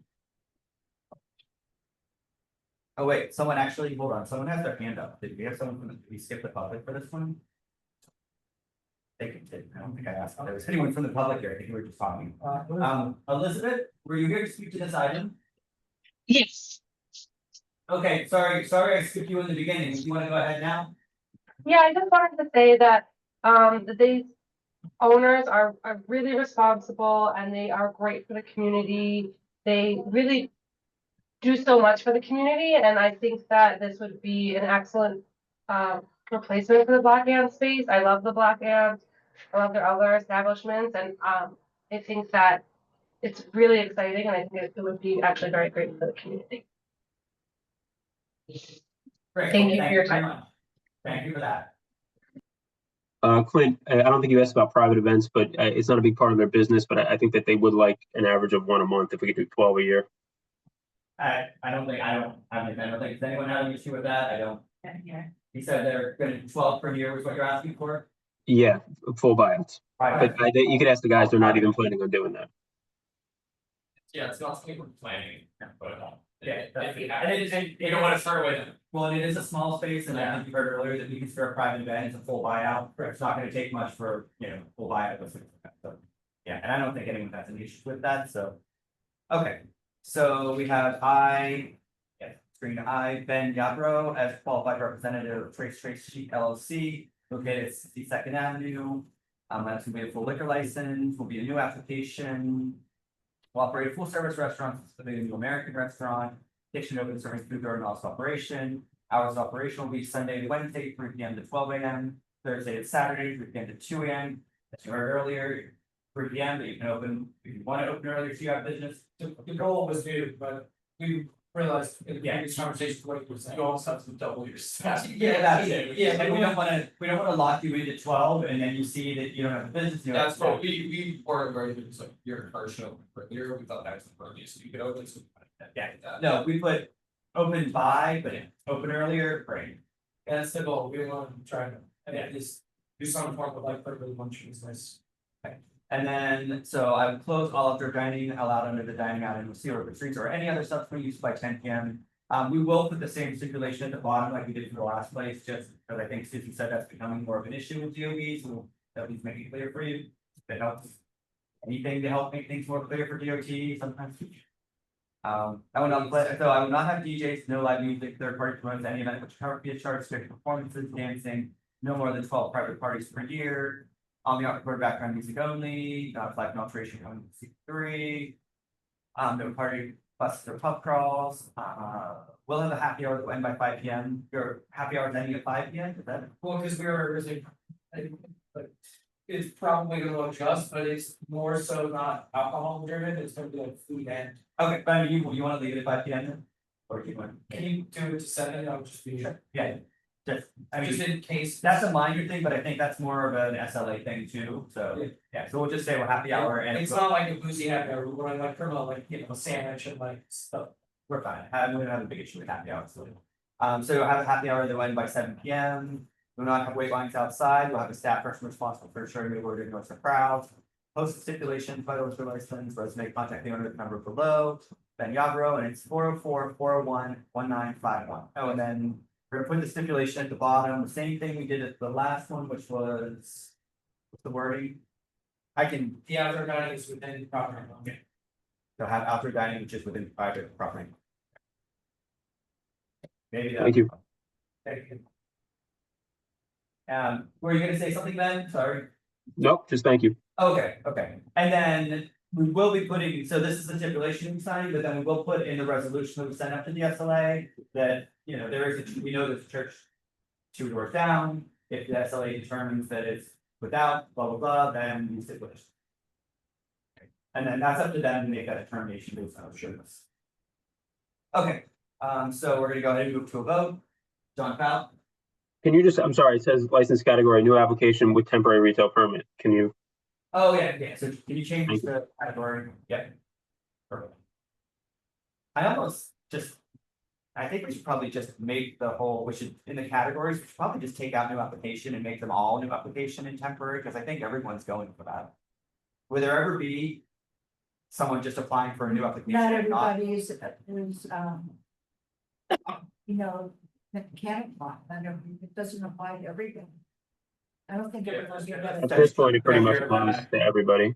That's true, there wouldn't necessarily, so maybe we should, but anyways, that wasn't specifically yours, I was just thinking out loud and something. But we changed it so that it's new for you, it's new application and temporary retail permit.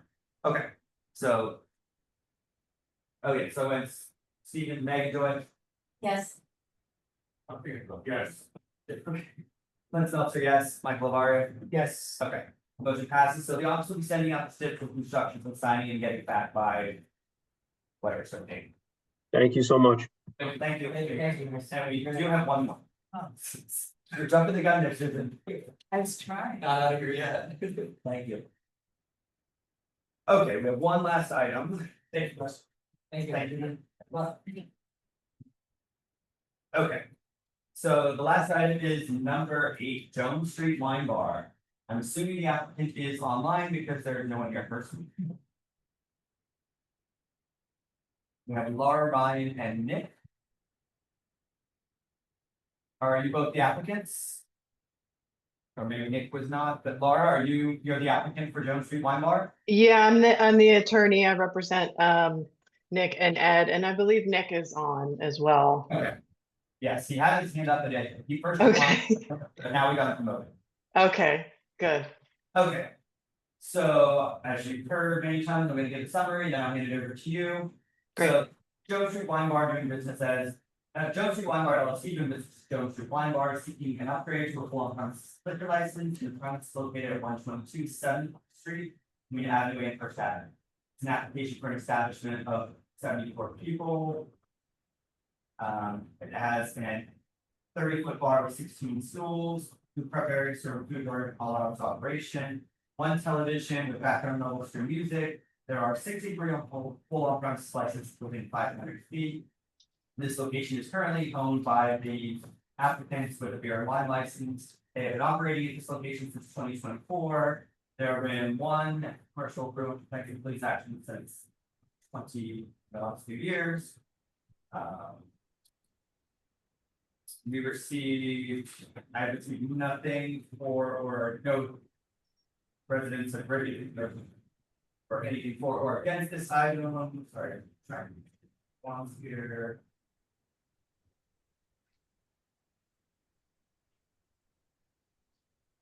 Sorry, 24 residents who live within 2 blocks of the location find petition in favor. They are proposing to operate a wine bar with hours of operation opening no later than 2 p.m. closing by 1 a.m. Monday through Wednesday. Opening at 2 p.m. closing by 2 a.m. Thursday and Friday. 12 p.m. closing at 2 a.m. Opening on Saturday at 12 p.m. closing by 2 a.m. Sunday opening at 12 p.m. closing by 1 a.m. They will close all outdoor dining allowed under the dining out NYC program or any other outdoors by 10 p.m. Close any front door outdoors windows at 10 p.m. every night.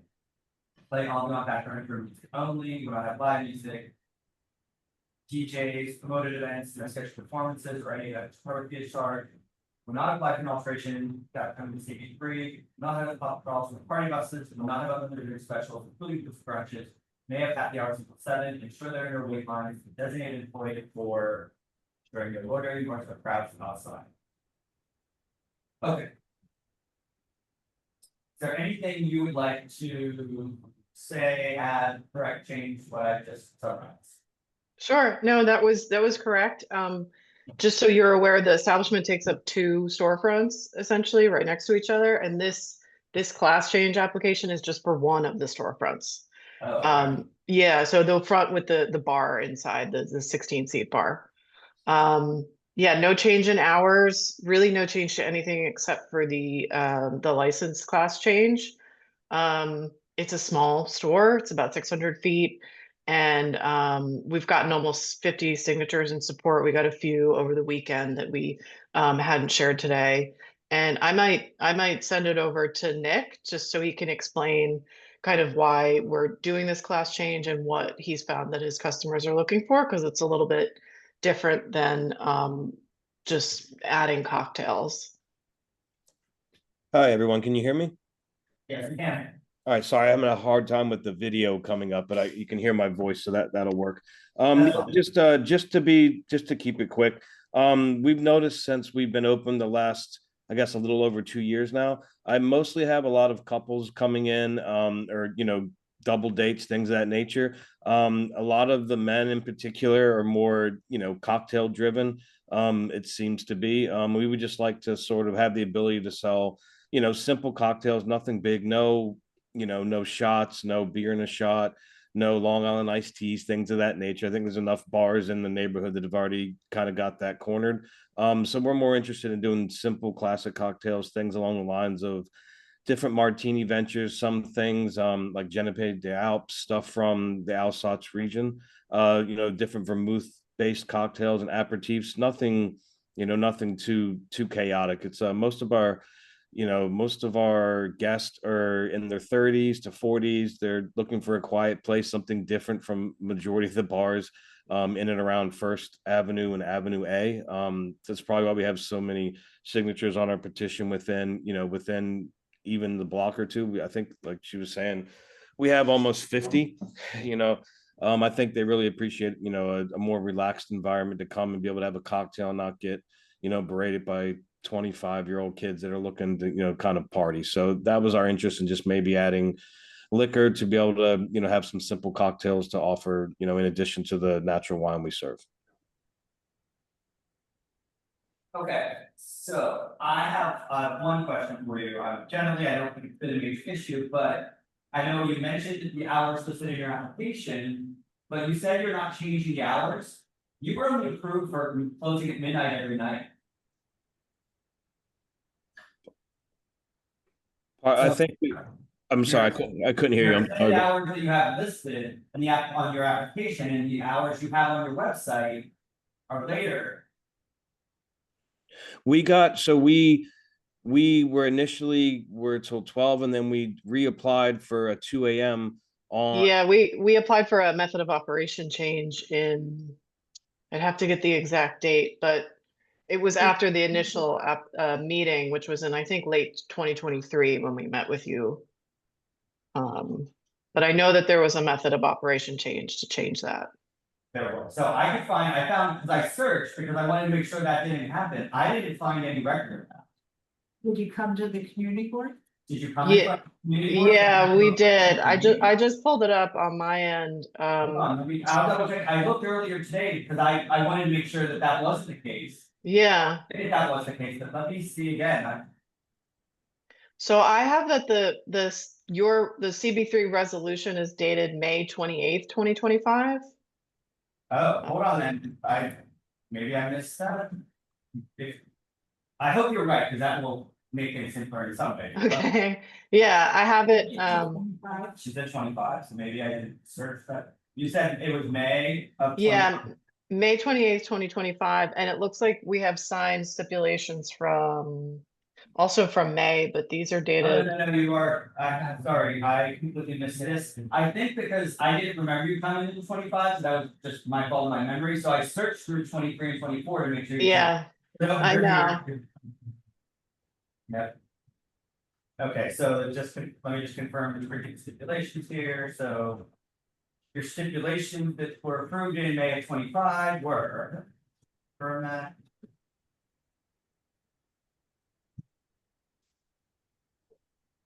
Yeah. What, 2 p.m. to 1 a.m. Thursday, Friday, 2 p.m. to 2 a.m., Saturday, 12 p.m. to 2 a.m., Sunday, 12 p.m. to 1 a.m. Okay. Okay, so good. I'm glad I questioned that. I'm glad that was nice and easily resolved.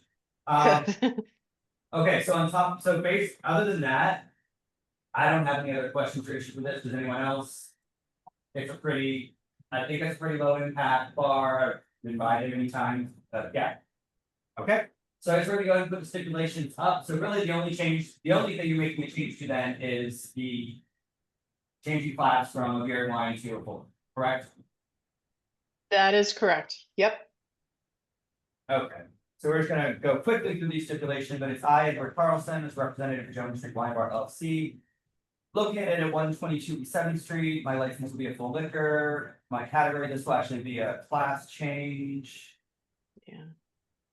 I will operate a bar with less than a full service kitchen, open serve food all operation. Hours will be 2 p.m. to 1 a.m. Monday through Wednesday, 2 p.m. to 2 a.m. Thursday and Friday, 12 p.m. to 2 a.m. Saturday, 12 p.m. to 1 a.m. Sunday. Close all outdoor dining allowed under the dining on NYC program running on by 10 p.m. Will install their existing sound equipment. I will close all front and rear facade windows at 10 p.m. I will not have DJs live in third-party promoted events. Any event cover fee is charged for scheduled performances. Fees, or dancing. I'll be on background improvement only, not to change in class for coming to CB3. This is already for license, we don't need to check that out. Not for spending hot dogs, party buses, no unlimited drink specials, happy hour ending by 7. No wait line, staff person responsible for monitoring the loitering noise of crowds. Post the stipulation and residents may contact the owner manager at the number below at Carlson 917-714-0189. That's good. Should we, I guess, and based on what you clarified, should we specify that this is for the? Yeah, oh, like the one store. It's the east front storefront, right? It's the store west. You can say the East west. 7th Street Store West. Yeah. Yeah, please put that. So we're gonna put, so we'll put 127 East 7th Street and we're gonna put store west, is that? Yeah, Oh, that's what's on record with the SLA, so that makes sense. Okay, so we're gonna clarify that just to make sure that that's clear. Okay, great.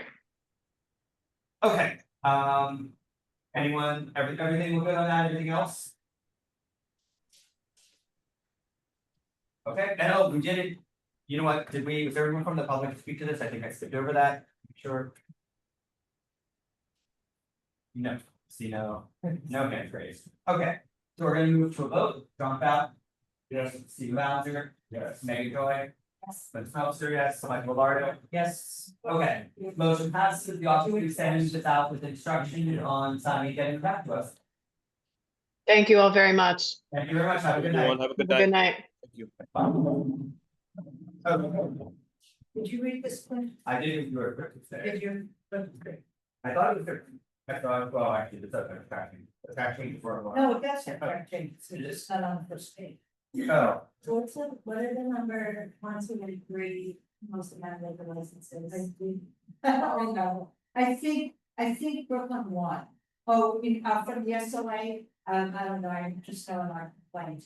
Times Square. I think there's, I think. Definitely Midtown, I think CB3, more. So I'm not sure, but, I mean, we are obligated to have some kind of plan, which I think our values does, kind of to deal with this. So, any changes from last, time we did track, but Clint, I wanted to add to on the first page, it says. The committee is now hearing more applications for previously unlicensed business. Do you think that's still true? I read that and I meant to, I was gonna. Yeah, I don't, well, but you went by because the administrative approval for the third state is not. A lot of them, yeah, we still have to count on those, yeah. So, technically, we should county those, so Sure. we're not hearing the meetings, so. Right. I thought that too, even though we're not as many, but when you look at the administrative full OPs, we'll do these one here. One of the reasons we want to, I feel happier about the committee. Okay, so. So do you think I should leave that in or no?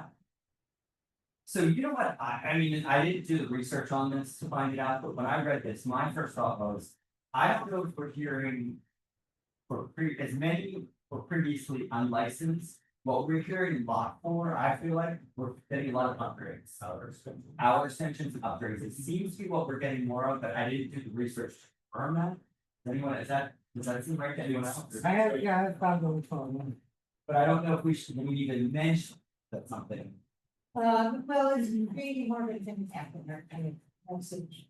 Yeah, I mean, as it's written now, I think, yes, I don't know if you're actually. I don't think. Well, we're gonna change it to see. Yeah. So yeah, maybe that's, if we wanted to say that, we're receiving more applications for previously unlicensed. Do you think, do you feel, I mean, if you're not sure if that's. I'm not going to positive. stay on. I don't think we're actually hearing more from previously unlicensed. Okay, I usually take it out. We were for a And while. we want to say why, but I think that's, I think it's more, you're right, upgrades. we're getting and- upgrades. So And I I'm gonna think- say upgrades and our extensions, which have a greater impact. Well, and the other thing, the reason I don't know that we should put this in here, but I think we're hearing those things. Because people are struggling financially and they need to do something to bring in more money. I'm not saying we put that in here, But then. but I think that's why, I think that's It part of may it. be, but that's no totally. That's right. No, that's what I mean, I'm not saying it goes against your meat, I'm just saying for our use, I think that's part of it. I think cocktails, I think we're getting upwards. You're not. They're not, Nothing.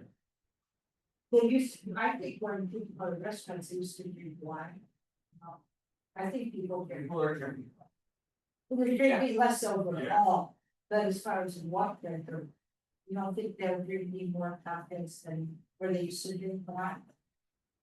That's what I didn't do. I got it one sided. You want this? You're blind, Well, yeah, I don't know. Yeah, it's more of a, But I don't think I should, I don't know that we should necessarily add that in. No, I wouldn't expect it to, but obviously we're more upgrades in our extensions, whichever grade would have on it. Yeah. Okay, so going to the next page, you'll see we added FY 26. And I'm glad your original comment declared add back in 2019. I think it's important because that was prior, and so they should have it. So, we have. So the 4,646 comparison, we not go out to remind it. Because that's a whole separate agreement. Actually, I'm sure if we included that, that's my other another thousand, so maybe not 500. But we're way beyond what we. Yeah. Just, it is what it is. You'll see the paragraph below the chart. I added information about, it's all about DMT. That's a good chart, that shows like a lot. So I put in this information about DOT. DOT has a maximum. So I'm just, Very different. I was gonna ask you though, the next paragraph, should we still leave that in? Well, like, well, I actually, Is it still the case? so I actually put that on my agenda to ask the agency, so we'll kind of. If that's still, I know that was the case, but is that still the case? I just for that question for you. So I took out, everything below the other, it's not still the case, and that's it. It's not, oh, we have the last page, very last page.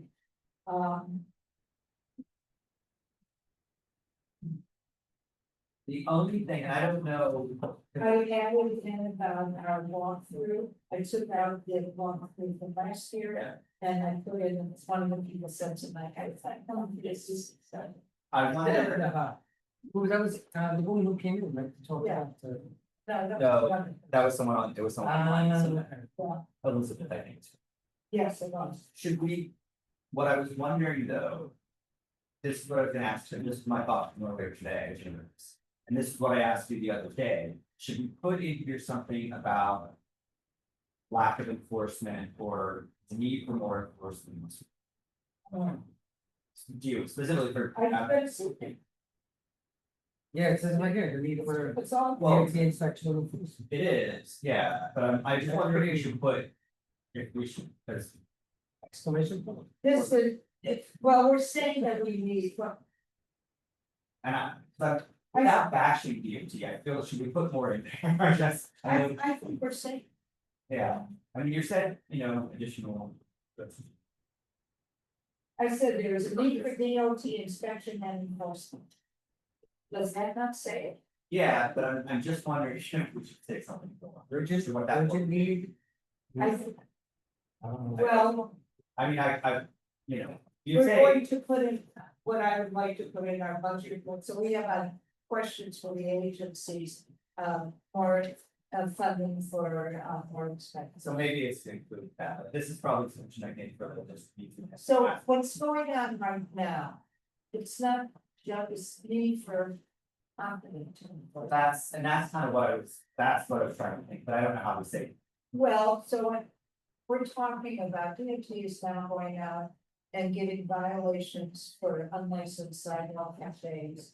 The people on St. Mark's that have had cafes in their property line for years and years and years, until City of Yes, there was a residential street wouldn't allow that sidewalk cafes. These were all on the property line. Now they have to go out and hire lawyers and hire surveyors and do it. So they're focused on that and not the actual problem. And that's what, what's his name, John Medic was talking about, same thing. It is a different type, the rules about the temporary, because they aren't able to keep up with the number of applications, so they had to create this temporary thing. And then, the understanding about this temporary thing is not, is lacking. And, so we have to just fix. Yeah, they don't, like, I told you, when they actually do come inspect, and they do find a few things that are off, they're not leaving any depot work. And then, you know, so you're leaving it to the communication of like, sometimes these, some of my like more neighborhood spots are not, and that, you know, at 11 o'clock in the morning, 12 o'clock, you know, so you're left to the daytime bartender trying to relate us back to like figure out where these spots are at. And then they're like, we'll email you, and then they just never email, send it to I never knew. But do they follow up something to find, right? They follow up with anything else, or they just? No, well, but the It's thing every is, day they like can, because first you get a notice, and then 30 days later, you can get a new inspection and a fine. Just not there, so first of all. But I'm not 100% sure what the violation is. That's what I'm saying, so, Yes. so, but the thing is, and if they're not following under 30 days, why aren't they? That's what they're supposed to do. Right, the whole thing's a 30 day. That's, So what we're saying is the whole thing is. Yeah.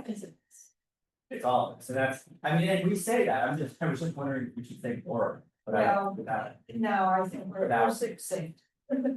Okay, that was my main question, was just, should we say more about the payoff? So everyone's okay with this, Yeah. well, and not actually voting not to. Yeah. I think. Thanks. Okay. Thank you for putting this together. Yes, thank you. Okay, so we move to adjourn, John Papp, Yes. Stephen Ballinger, Yes. Megan Goy, Yes. Clint Smeltzer, yes, Michael Lavari. Yes. Okay. Meeting is adjourned.